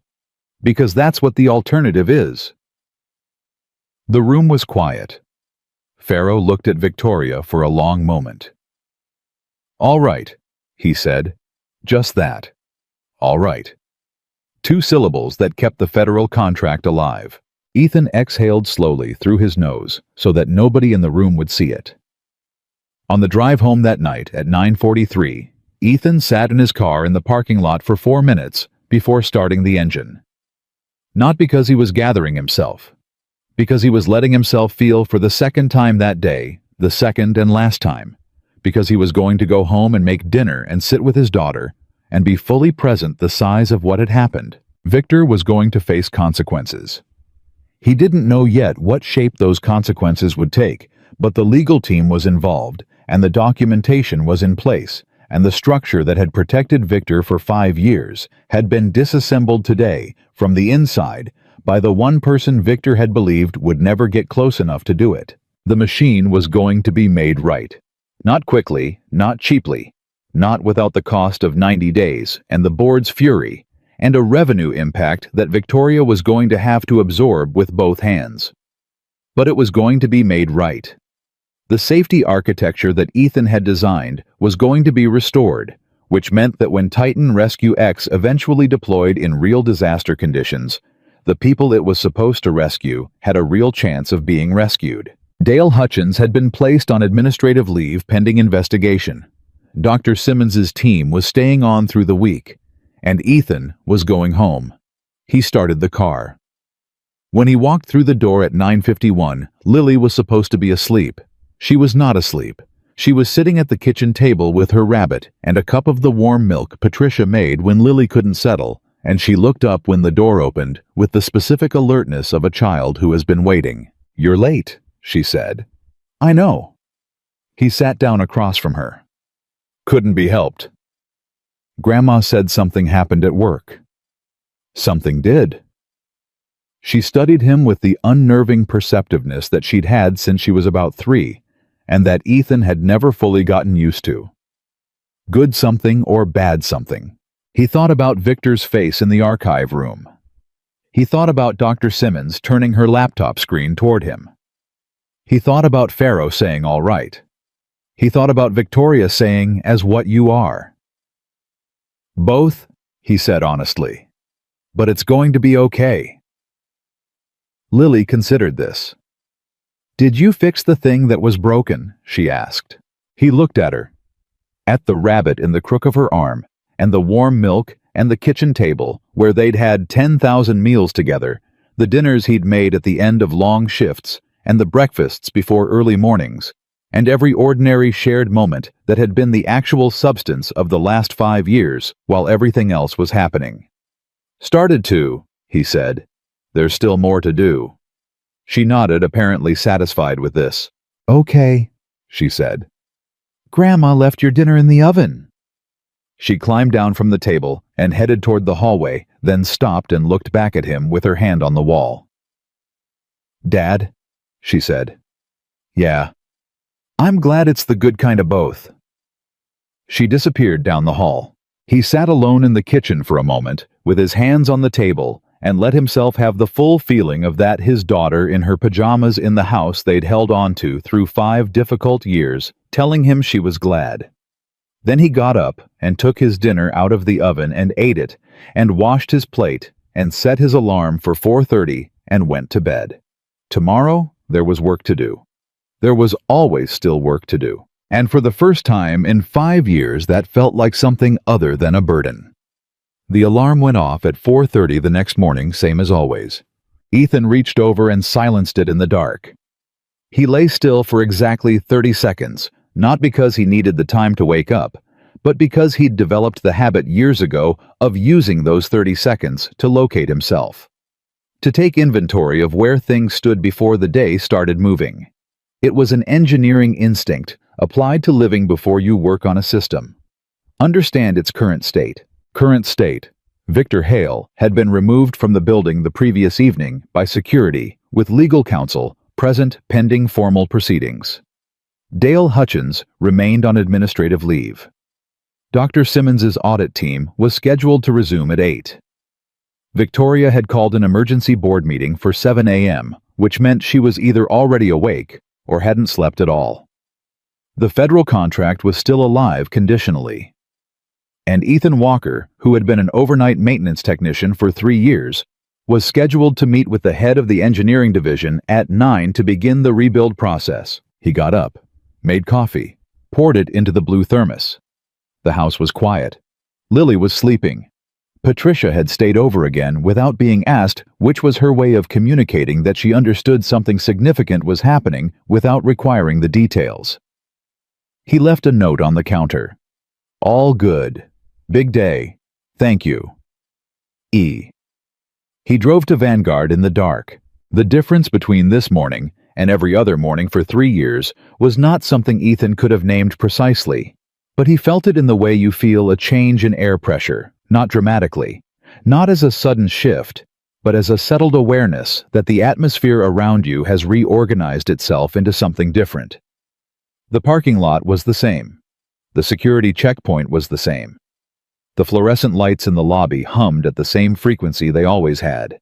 But the security guard at the front desk, a man named Carl, who had nodded at Ethan every morning for 3 years with the automatic acknowledgement of someone processing a familiar fixture, looked up when Ethan came through the door and actually made eye contact. "Morning," Carl said, like he meant it. "Morning," Ethan said. He clocked in and walked the floor. Not because he was required to. His maintenance shift technically didn't start for another 40 minutes, but because the floor was where he thought clearly and there was a great deal to think about. The board meeting that Victoria was walking into at 7 a.m. was not going to be gentle. Ethan didn't have direct intelligence on the board's composition or their specific positions, but he understood the dynamics from the outside: a product failure, a leadership scandal, a grounded demonstration, and a 90-day delay on a billion-dollar contract.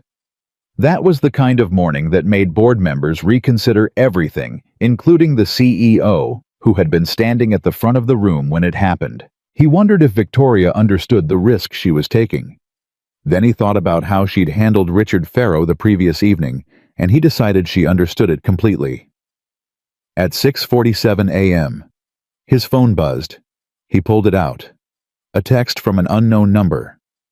"This is Victoria. Meeting moved to 6:30. It's already started. Where are you?" He looked at the text for a second. Then he typed, "Floor 3.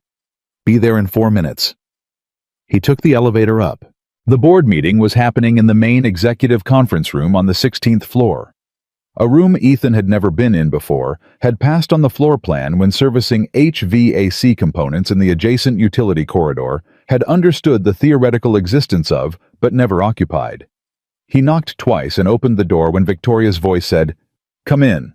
There were 9 people around the table. 8 of them were in suits. One of them was Ethan in the same work jacket, with the faded embroidered name on the breast pocket that he'd worn the day before when the manual hit his chest. He was aware of this. He'd thought about it for the 3 seconds between the elevator opening and the conference room door, and he'd decided it didn't matter. The jacket was clean. He'd earned what was inside it. Victoria was standing at the head of the table.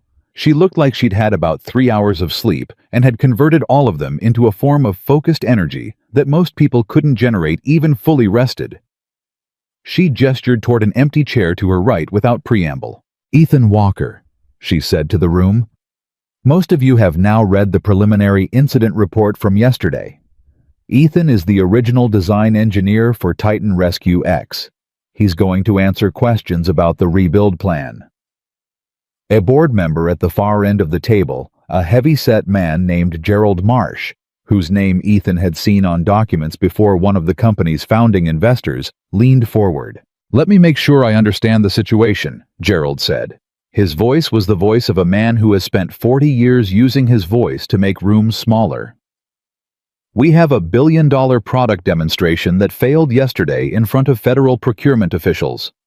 We have evidence that our chief innovation officer spent 5 years falsifying engineering documentation and misrepresenting intellectual property. We have a navigation algorithm that a third-party audit says makes our rescue robot potentially hazardous in exactly the situations it's supposed to help in.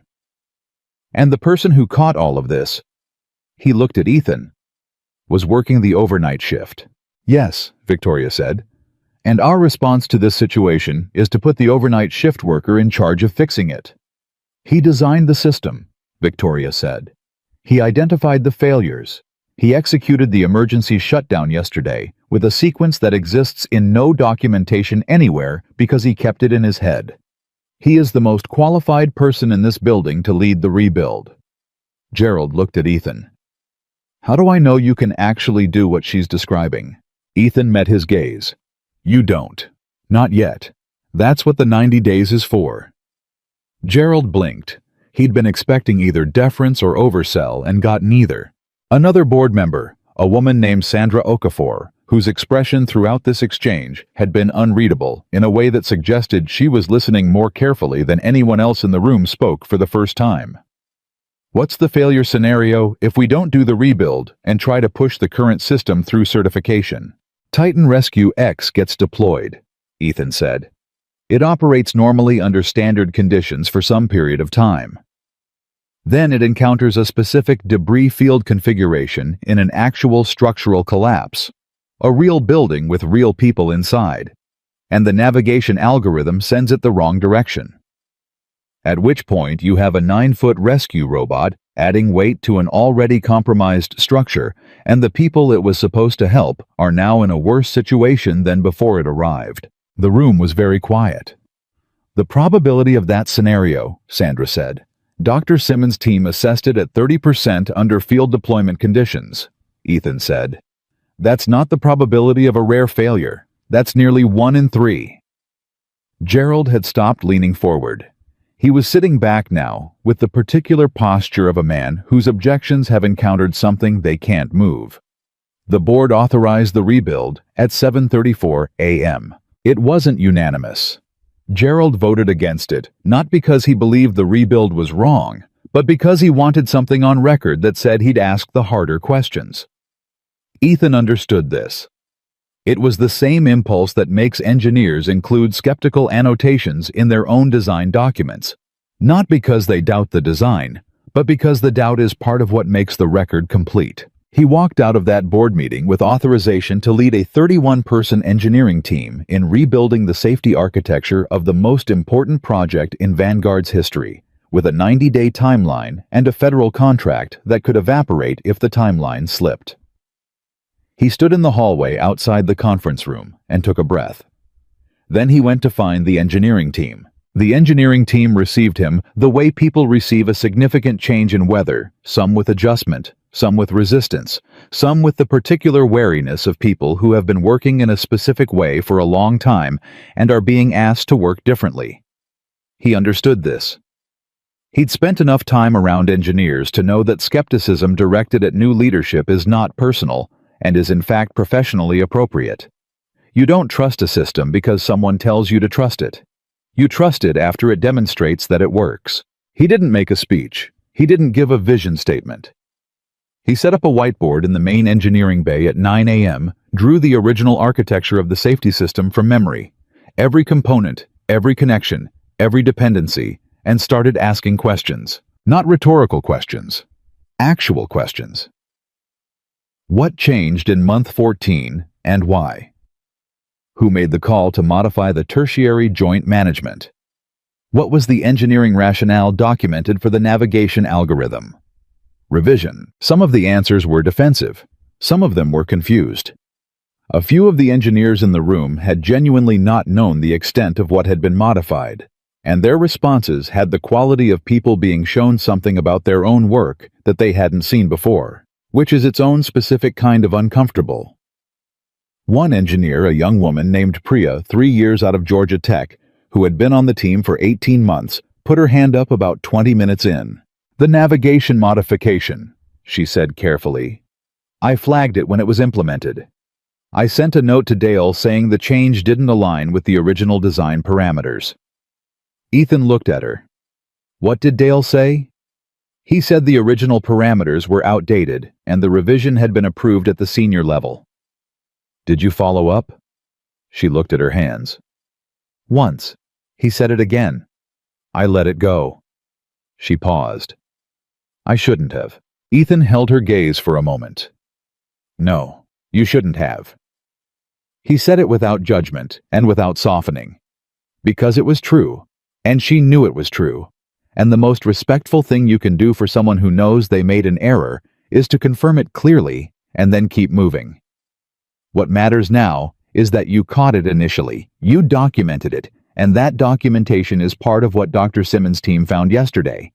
It's part of the evidence that's going to make this system right. He paused. "I need that instinct on this team for the next 90 days. Can you stay on this?" Priya looked at him. Something settled in her face. "Yes." "Good." He turned back to the whiteboard. By noon, the engineering team had divided into 3 working groups: suspension system, rehabilitation firmware, safety protocol, restoration and navigation algorithm, rebuild. Ethan rotated between them throughout the afternoon, not managing from above, but working alongside, sitting at terminals reviewing code, asking the questions that moved people from what they thought toward what could be shown. At 2:15 p.m., he got a message from Victoria's assistant asking him to come to her office when he had a moment. He went up at 2:30. Victoria was behind her desk. She looked slightly more rested than she had at 7 in the morning, which was a modest improvement. She had 2 cups of coffee on her desk and pushed one toward him when he sat down, which was not a gesture he'd expected from her, and which he received without comment, because some gestures don't require comment. "The board wants daily updates," she said. "I can do that." "Gerald Marsh wants to assign an oversight engineer from outside the company to monitor the rebuild progress." Ethan considered this. "Who?" "His choice. He's proposing a firm called Leland Technical." "Leland Technical certified the original modified system," Ethan said. Victoria was quiet for exactly 2 seconds. "You're sure? The certification documents are in the archive folders I brought up yesterday." Leland Technical was the certifying firm for the modification package 14 months ago. Victoria picked up her phone and sent a message. Ethan watched her do it. She typed quickly and without hesitation, the decisiveness of someone who processes conflict as information rather than threat. "Gerald is going to push back," she said, setting the phone down. "I know. He's going to say you have a conflict of interest. I designed the system, and Victor stole it from me, and I spent 3 years as a maintenance technician to get close enough to fix it," Ethan said. "I don't think conflict of interest is the most pressing issue in this situation." Victoria looked at him for a moment, and then for the first time since he'd met her in the brief chaos of a demonstration room 28 hours ago, she laughed. Not performed laughter, not the professional kind. A short, genuine sound of someone encountering a truth so direct it bypasses the usual filters.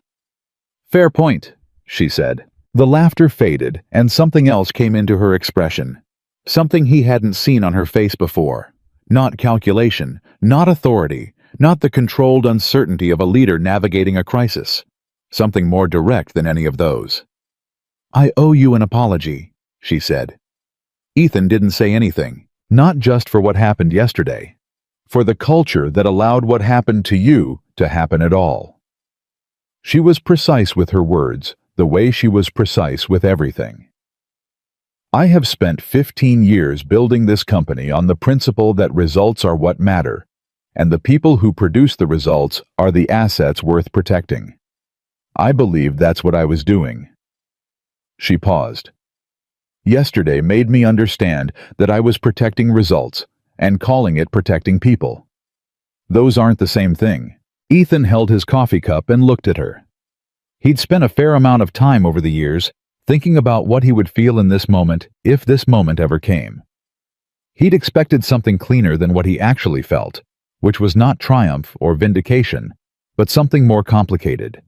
Something that recognized the genuineness of what she was saying while also holding steady the knowledge of what it had cost to get to this room. "I believe you mean that," he said finally. "But," she said, because she could hear the unfinished sentence. "But the apology doesn't reach back," he said. "It doesn't change what Lily grew up watching. It doesn't give me back the years I spent logging warnings nobody read." He set his cup down. "I'm not saying that to be harsh. I'm saying it because if the apology is going to mean something more than this conversation, it has to change something going forward that those years didn't have." Victoria looked at him steadily. "Tell me what that looks like." "3 things," he said. "Tell me." Every engineer's contribution gets documented and attributed. Not just the senior leads, not just the people in the presentations. Everyone who contributes to a design gets their name in the record, permanently and accurately. "Done," she said. "Safety reports filed at any level get reviewed at the senior level within 48 hours. Not routed through intermediate approvals. Not filtered through project leads. Direct review. Every time." That's a structural change to the reporting system. "I know." She didn't hesitate. "Done. And no employee gets made to feel like what I felt in that demonstration room," Ethan said. His voice stayed level. Not angry, but specific. Not because they're wearing a work jacket instead of a suit. Not because they're on a maintenance crew instead of an engineering team. The value of what a person knows doesn't change based on where they're standing in the room. The office was quiet.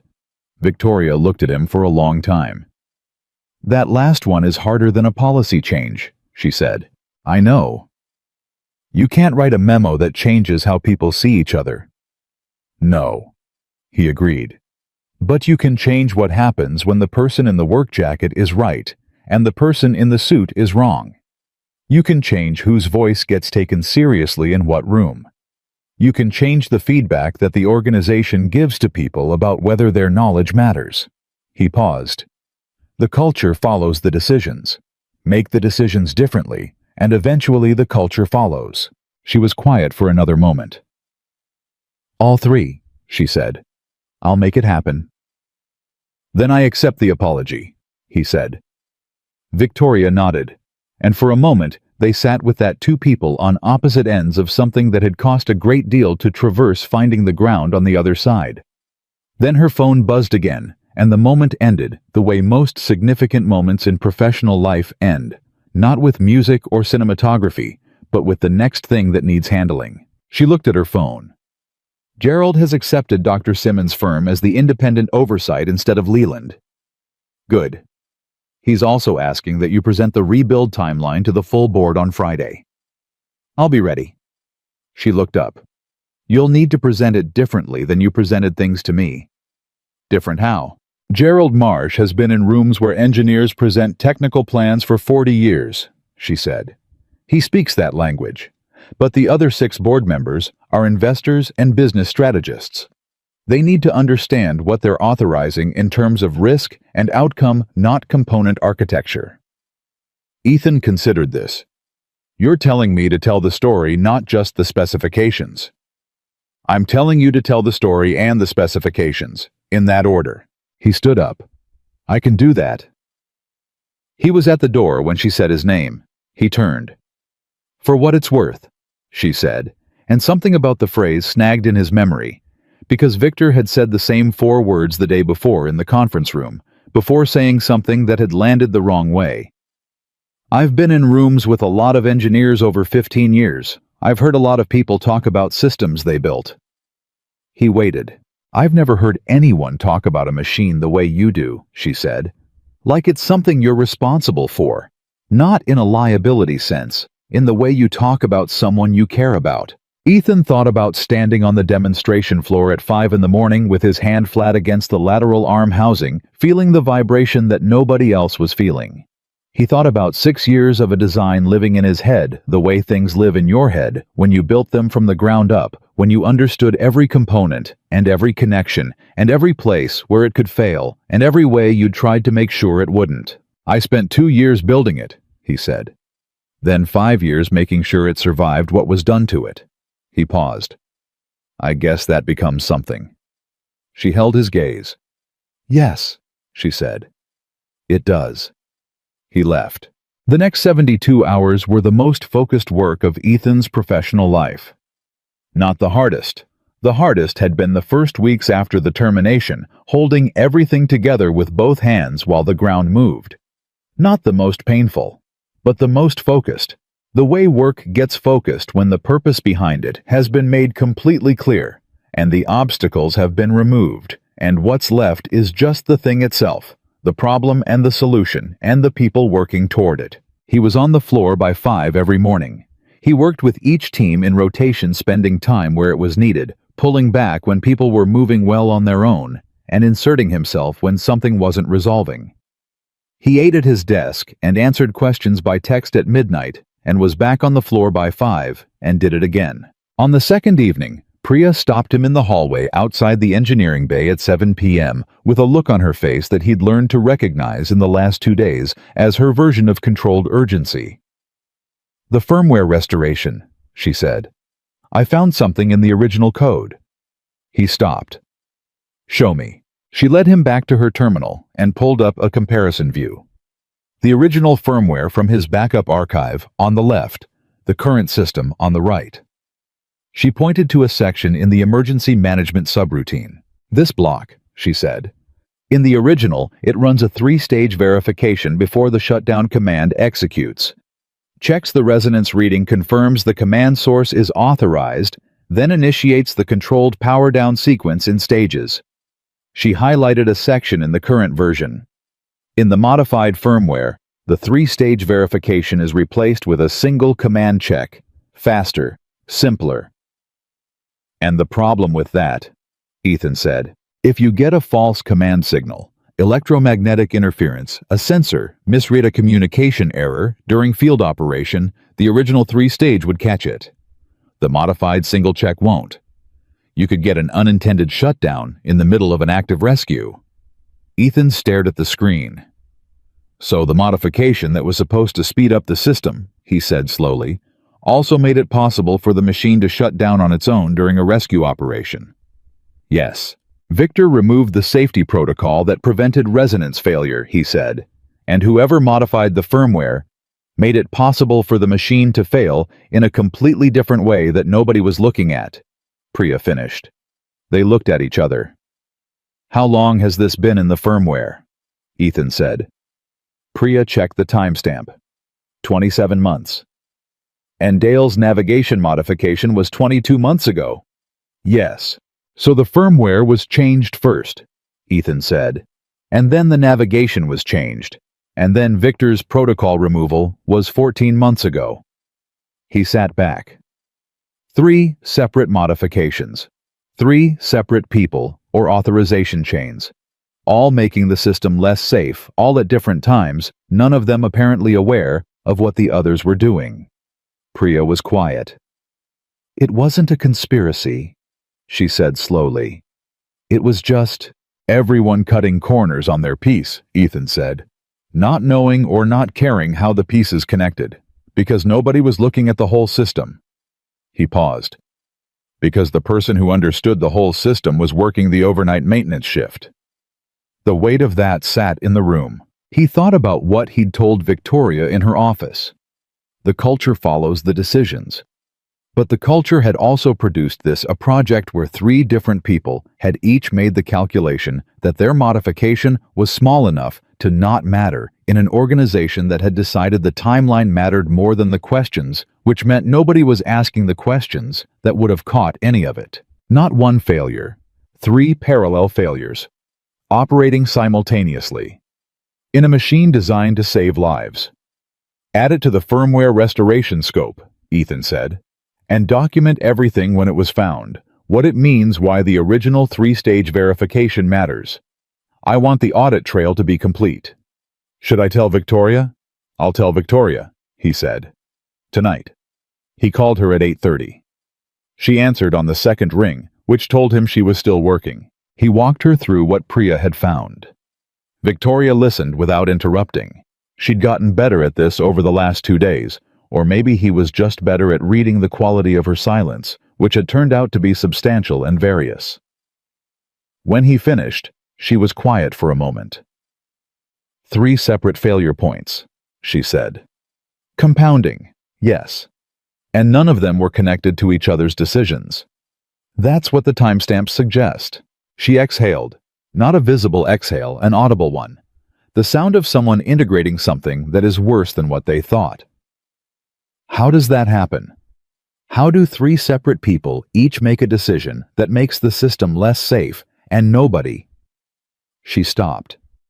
They all believed it was someone else's job to catch it, she said. That's my read, Ethan said. When you structure a project so that senior leadership controls the approval process and individual engineers operate in siloed tracks, you create exactly the conditions where this can happen. Everyone optimizes their piece. Nobody owns the whole. You own the whole. I designed the whole. There's a difference. He paused. When I was here the first time, I owned the whole because the project was structured around the design. When I left, the structure changed. Victor owned the outcomes. Dale owned the engineering execution. Other people owned individual subsystems. Nobody owned the thing itself. The line was quiet. I need you to put that in writing, Victoria said. What you just said. The organizational analysis. Not for the board, for me. Because if we rebuild this system and don't rebuild how the organization thinks about it, we're going to end up in the same place in 3 years. I can do that. Ethan. Her voice shifted slightly, not softer. More direct, which from Victoria was its own kind of softness. I need to ask you something. Ask? When you found out what had been done to the system to the full extent of it, the 3 separate failure points, all of it, you spent 3 years positioning yourself to stop it from causing harm. You didn't take it public. You didn't try to burn the company down. You just... She paused. You stayed and you fixed things from where you were. He waited. Why? She said. And I'm not asking for the practical answer about Lily or the NDA. I know those answers.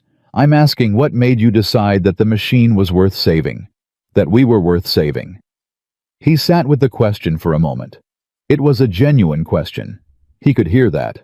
Because the machine works, he said finally. The original design, what I built before it got modified, works. Titan Rescue X, built the way it was designed to be built, can do exactly what it says it can do. It can go into a collapsed structure and bring people out alive. He paused. That thing doesn't stop being real because of what Victor did to the documentation. It doesn't stop being possible because of what Dale did to the firmware. The potential in the design isn't changed by the people who mishandled it. It just needs to be gotten back to. He could hear her breathing. I've spent my career making things work, he said. That's what I know how to do. Walking away from something because someone else damaged it has never made sense to me. A pause. And I guess I believed that somewhere in this company, behind all the decisions that went wrong, there were still people who originally wanted to build something that mattered. I just had to wait until the circumstances let me show them what they'd actually built. Silence on the line. Get some sleep, Victoria said finally. Her voice was quieter than he'd heard it. You too, he said. He hung up and sat at his desk in the empty engineering bay at 8:45 at night, with the original design schematics spread across 2 monitors and Priya's firmware comparison still open on a third, and the familiar hum of the facility lights above him, and the particular feeling of a man who is exactly where he is supposed to be, doing exactly the thing he was built to do. He packed up at 9. He drove home. He came through the door at 9:30 to find Patricia and Lily at the kitchen table again. Lily in her pajamas. Patricia with tea. Both of them mid-conversation about something that stopped when he came in. Lily looked up.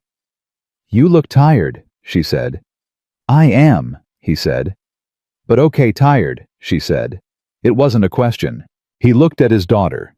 He thought about everything that had happened in the 41 hours since Victoria had thrown a manual at his chest. He thought about what he'd told Victoria on the phone 8 minutes ago. I believed that somewhere in this company, there were still people who originally wanted to build something that mattered. He thought about Lily, who had always believed her father was building something that mattered, even when the world he went to every day didn't know his name. "Yeah," he said. "Okay, tired."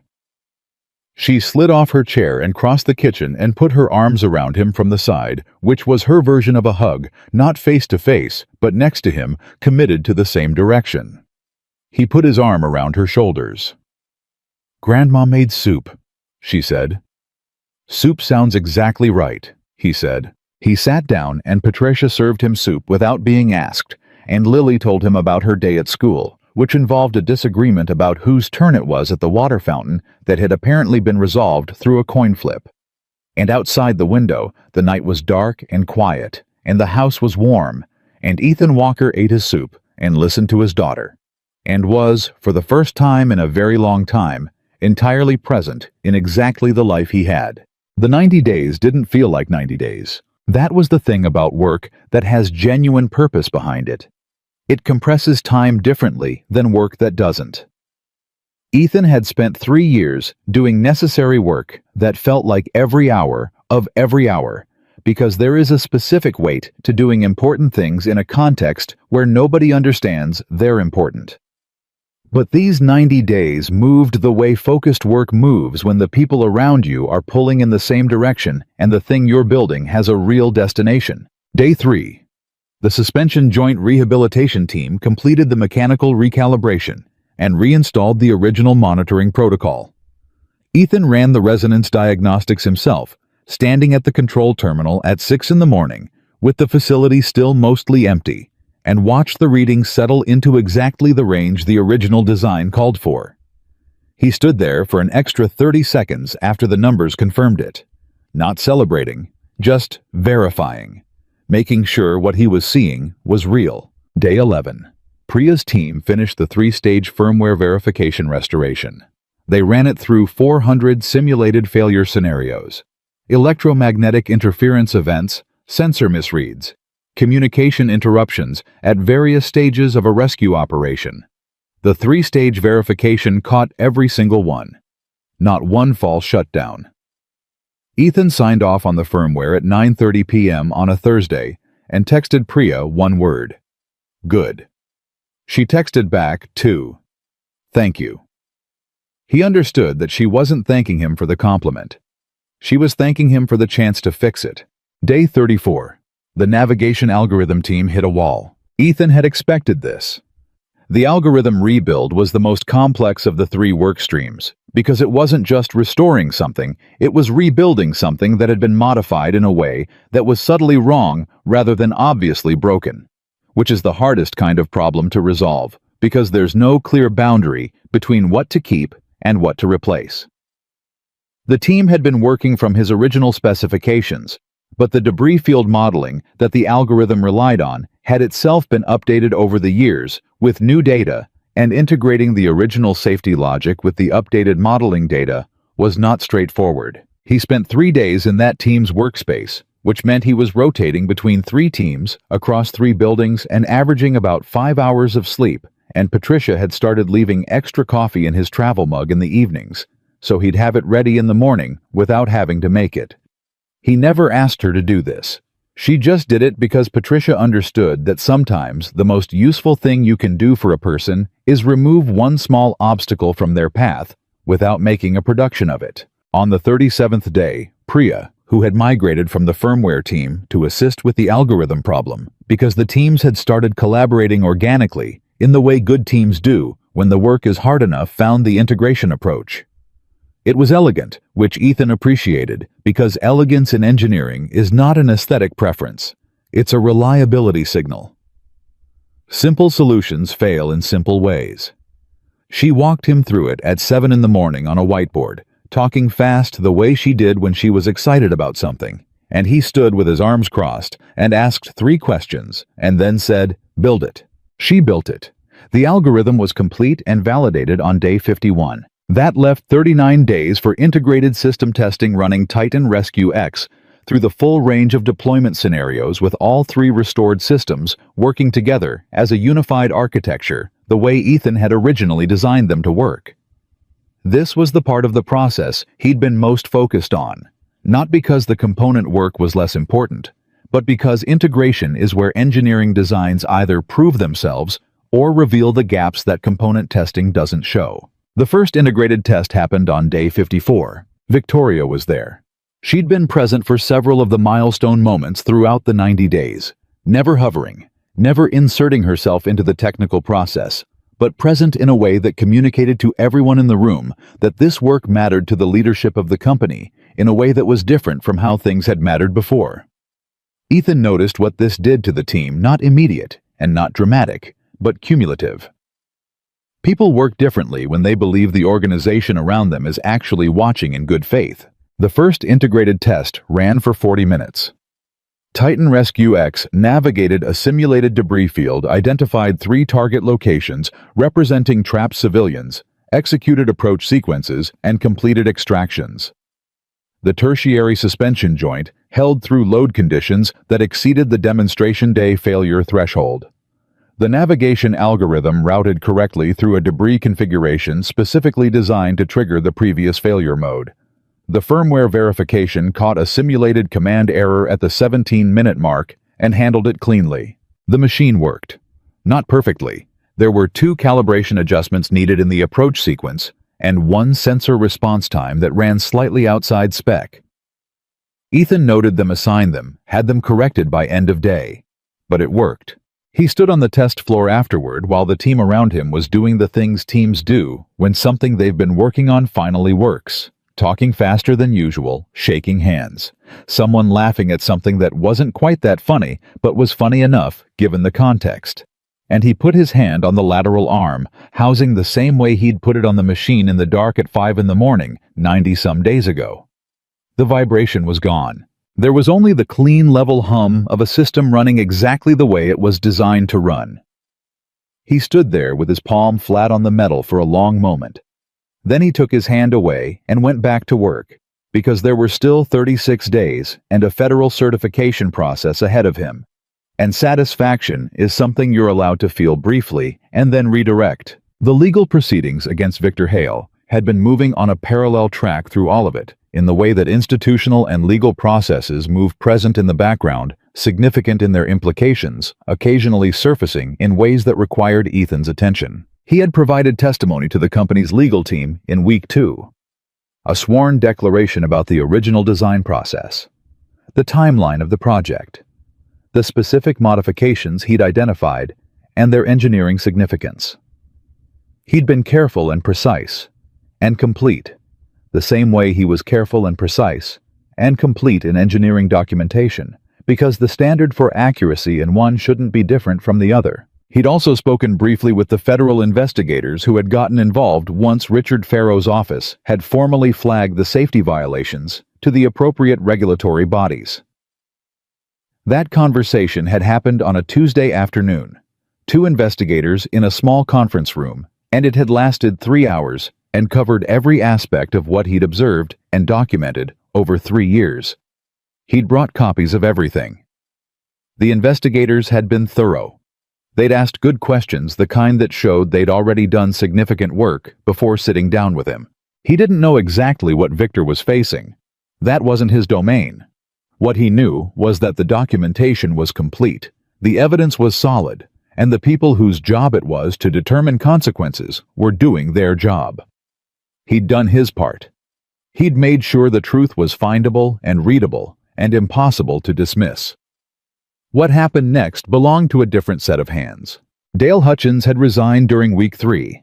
Not fired, resigned, which was its own statement about what people do when they understand that what's coming is worse than leaving.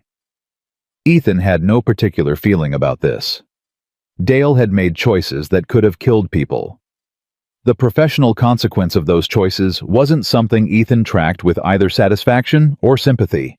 It was simply an outcome the way outcomes are. On day 88, Richard Farrow returned to the Vanguard facility, not for a demonstration, for a review. He brought 2 engineers from his office and Dr. Simmons, who had maintained her consulting role through the rebuild period, and they spent 6 hours with the system and with Ethan's team and with the documentation. Ethan walked them through everything.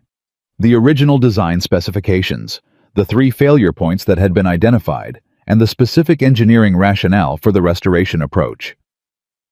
The integrated test data from day 54 through day 82, a progression of results that showed not just that the system was working, but that it was working consistently and under increasingly demanding conditions. Farrow asked precise questions. His engineers asked more technical ones. Dr. Simmons asked the ones that went underneath the technical layer to the assumptions the design was built on, which were the most important questions, and Ethan answered every single one of them directly. At 4 p.m. on day 88, Farrow said, "I'd like to see it run." They ran it. The test lasted 52 minutes. Full deployment scenario, maximum debris. Complexity, 3 simulated extractions. 2 deliberate fault injections to test the emergency response systems. Titan Rescue X completed every sequence. The fault injections were caught and managed cleanly. The system powered down at the end of the test run with the orderly, settled quality of a machine that is doing what it was designed to do and knows it. Farrow stood at the edge of the test floor and watched the machine come to rest. He was quiet for a long moment. "This is different from what we saw in December," he said. He wasn't talking about the obvious. He was talking about something underneath the technical performance, the quality of the thing itself. The sense that what was running in front of him was what it claimed to be. "It's the same machine," Ethan said. "It just has its original design back." Farrow looked at him, and then he said what he'd come here to say, which was, "We'll issue the certification." 2 words that meant the federal contract held. 2 words that meant Titan Rescue X would be deployed.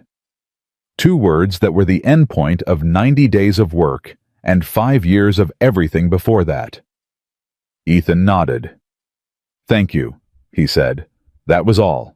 Not because he was holding back, because that was exactly the right amount to say. Victoria held the formal company ceremony on day 93. Not a press event. Not an investor presentation. An all-hands meeting in the main facility floor, the largest space in the building, with the entire company present. 412 employees. The engineering team in the front. Maintenance and facilities staff alongside them, which was Victoria's explicit instruction, and Ethan noticed it and understood what it meant. She spoke for 12 minutes. He'd expected something polished and strategic, because that was what he'd understood about Victoria Sterling over the years, before he knew her, that she was the woman who always knew what the room needed to hear, and gave it to them efficiently. But what she said wasn't efficient. It was honest, which is sometimes the slower thing. She talked about what had gone wrong. Not in vague institutional language, not in the euphemisms that organizations use when they're describing failures they'd rather not fully claim. She said specifically what had happened, that engineering credit had been stolen, that safety systems had been modified by people with authority over them and without accountability for the consequences, that a man who had built the foundation of the company's most important product had been removed from that product and placed in a role where his knowledge was invisible, and that the culture she'd presided over had made all of this possible. She said, "I told myself I was running a merit-based organization. What I was actually running was an organization that rewarded the appearance of merit without checking whether the appearance matched the reality. And the cost of that difference was paid by people who deserved better from us." The room was very quiet. "We're not holding this ceremony to celebrate recovering from a failure," she said.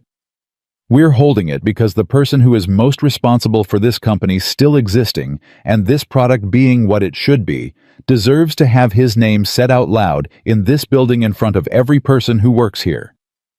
She picked up a book from the table beside her. It was the new manual. The final certified design document for Titan Rescue X, updated through the rebuild and printed for distribution to the federal deployment teams. Ethan hadn't seen the final version yet. Victoria had handled the printing personally and kept it from him deliberately, which he'd found mildly irritating at the time, and now understood was intentional. She held it up. "The cover of this document," she said, "reads exactly what it should have read from the beginning." She turned it to face the room. Created by Ethan J. Walker. 412 people read those 6 words. The applause started in the back, in the maintenance and facilities section, and it moved forward through the room in a wave that Ethan felt physically, not the sound of it, but the weight of it. the collective acknowledgement of 400 people who had come to understand over the last 90 days what that name represented and what it had taken to put it back where it belonged. He was standing at the front of the room, and he felt the applause hit him, and he stood straight and received it, and did not look away, because a man who has spent 5 years being invisible is allowed to be seen for the time it takes 400 people to tell him they see him. Then it faded, and Victoria walked to him and held out the manual. He took it. He looked at the cover, at his name, at the 6 words that had existed on the inside page of the original document that she had thrown at him 93 days ago, that had stopped a room full of important people, that had started everything that followed. The same words, in the same font, in the right place now. "Thank you," he said to her quietly. She held his gaze. "Thank you," she said back. The reception afterward was full of people who wanted to talk to him, shake his hand, tell him things. He was patient with all of it, and genuine, because these were people who were trying to do right by a thing that had gone wrong, and that deserves patience and genuineness even when you're tired. Priya found him near the edge of the room with a cup of coffee that had gone cold. "What happens now?" she asked. It wasn't anxious, just curious, the way an engineer asks about the next problem. "The deployment teams start training on the system next week," he said. "The first operational units go to 3 cities: Chicago, Houston, Seattle. Pharaoh's office is coordinating the rollout. And the team here stays on. There'll be field data coming back from the deployments. Refinements to make. Things we didn't anticipate that only show up when the machine is in actual conditions." He looked at her. "That's the part that never ends. And it's also the part that matters most." Priya nodded slowly. "I want to be on that part," she said. "The field data analysis. The refinements." "I know you do," he said. "You're already on it." She looked at him for a second, like she wasn't sure she'd heard right. Then she nodded, once the decisive nod of someone filing something important, and went back into the crowd. He drove home that evening at 7:15, earlier than he'd managed on most nights in the last 3 months. The light was still in the sky, that long summer evening light that comes in through car windows at an angle and reminds you what season it is in a way that the inside of a building never does. Patricia had made dinner, the real kind, not the leave-it-in-the-oven kind, the kind that means she'd planned ahead and wanted to mark the occasion, which was her way of marking occasions through food and presents rather than ceremony. Lily was at the table when he came in. She'd been told something about today, though Ethan hadn't given Patricia the details. Enough that she knew it was significant. She was dressed slightly better than usual for a Wednesday evening, which on a 9-year-old meant her shirt was tucked in and she'd brushed her hair, and the rabbit was notably absent, which meant this was being categorized as a grown-up event. She looked at him when he came in and did the thing she'd done since she was small, the immediate, uncomplicated assessment of whether he was okay, the way children read the adults they love, with a precision that no professional training produces. "You look different," she said. "Different how?" She thought about it. "Like when you're done with something," she said. "Like when you finish fixing the sink and it works, and you put the tools away." He looked at his daughter, who was 9 years old, and had just described 5 years of his life in 12 words with more accuracy than anything he'd managed to put together himself. "Yeah," he said, "like that." "Is it actually done?" she asked. "Or is it the kind of done where there's more later?" "There's always more later," he said. "But the thing that needed to be fixed is fixed." She considered this with the same focused seriousness she'd applied to every conversation they'd had about this over 5 years, the careful, loyal attention of a child who took her father's work seriously, because she had always understood at some level beneath the words that it mattered. "Are people seeing you now?" she asked. It was what she'd asked him 93 days ago on the evening he came home late, and she was at the kitchen table with her rabbit and the warm milk. He'd told her he was always here, that they'd just finally looked. He thought about Pharaoh standing at the edge of the test floor, saying, "This is different." He thought about Priya saying, "I want to be on that part." He thought about 400 people reading 6 words on a book cover, and the weight of the applause moving forward through the room. He thought about a manual thrown across a demonstration room, hitting his chest, and his hands opening the cover, and a name that had waited 5 years to be read by the right people, in the right light. He looked at his daughter. "Yes," he said. "They're seeing me now." Lily nodded, satisfied in the complete, uncomplicated way that only children and people who have been right about something for a very long time can be satisfied. "Good," she said. "I was tired of being the only one." Patricia called them to dinner. They sat down, the three of them, at the same table, where they'd sat through 5 years of ordinary evenings that had held beneath their ordinariness the full weight of everything Ethan was carrying. The same table where he'd packed his lunch at 4:40 in the morning and answered his daughter's question about why he went somewhere every day where people weren't kind to him. The same table where he'd come home tired in all the different ways a person can be tired and eaten the food that was waiting for him and let the warmth of the house do what warmth does. He looked at the table, and he looked at the people at it, and he felt the fullness of the moment, without needing to name it, because some things don't require naming to be completely real. Across the city in the Vanguard Robotics facility, Titan Rescue X stood powered down and ready in the deployment bay, its systems clean and calibrated, its safety architecture intact.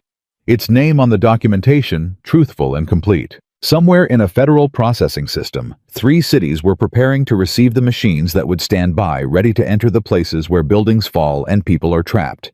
And minutes are the unit of measurement that determines whether someone goes home. And the man who built the thing that made that possible was eating dinner with his daughter, listening to her explain the water fountain disagreement resolution system with the gravity it deserved, and was exactly, completely, entirely where he was supposed to be. Some names get erased. Some get buried under revision logs and false reports and the accumulated weight of other people's ambition. Some get carried for years by the person they belong to in the patient certainty that the truth doesn't require witnesses to remain true. But the names that are written into the things that matter, into the systems that save lives, into the work that holds up under pressure, into the designs that function exactly as intended. When it counts, those names don't disappear. They wait. And when the right moment comes, when someone finally opens the cover and looks at what's actually written there, they are found exactly where they were always placed, exactly where they belong.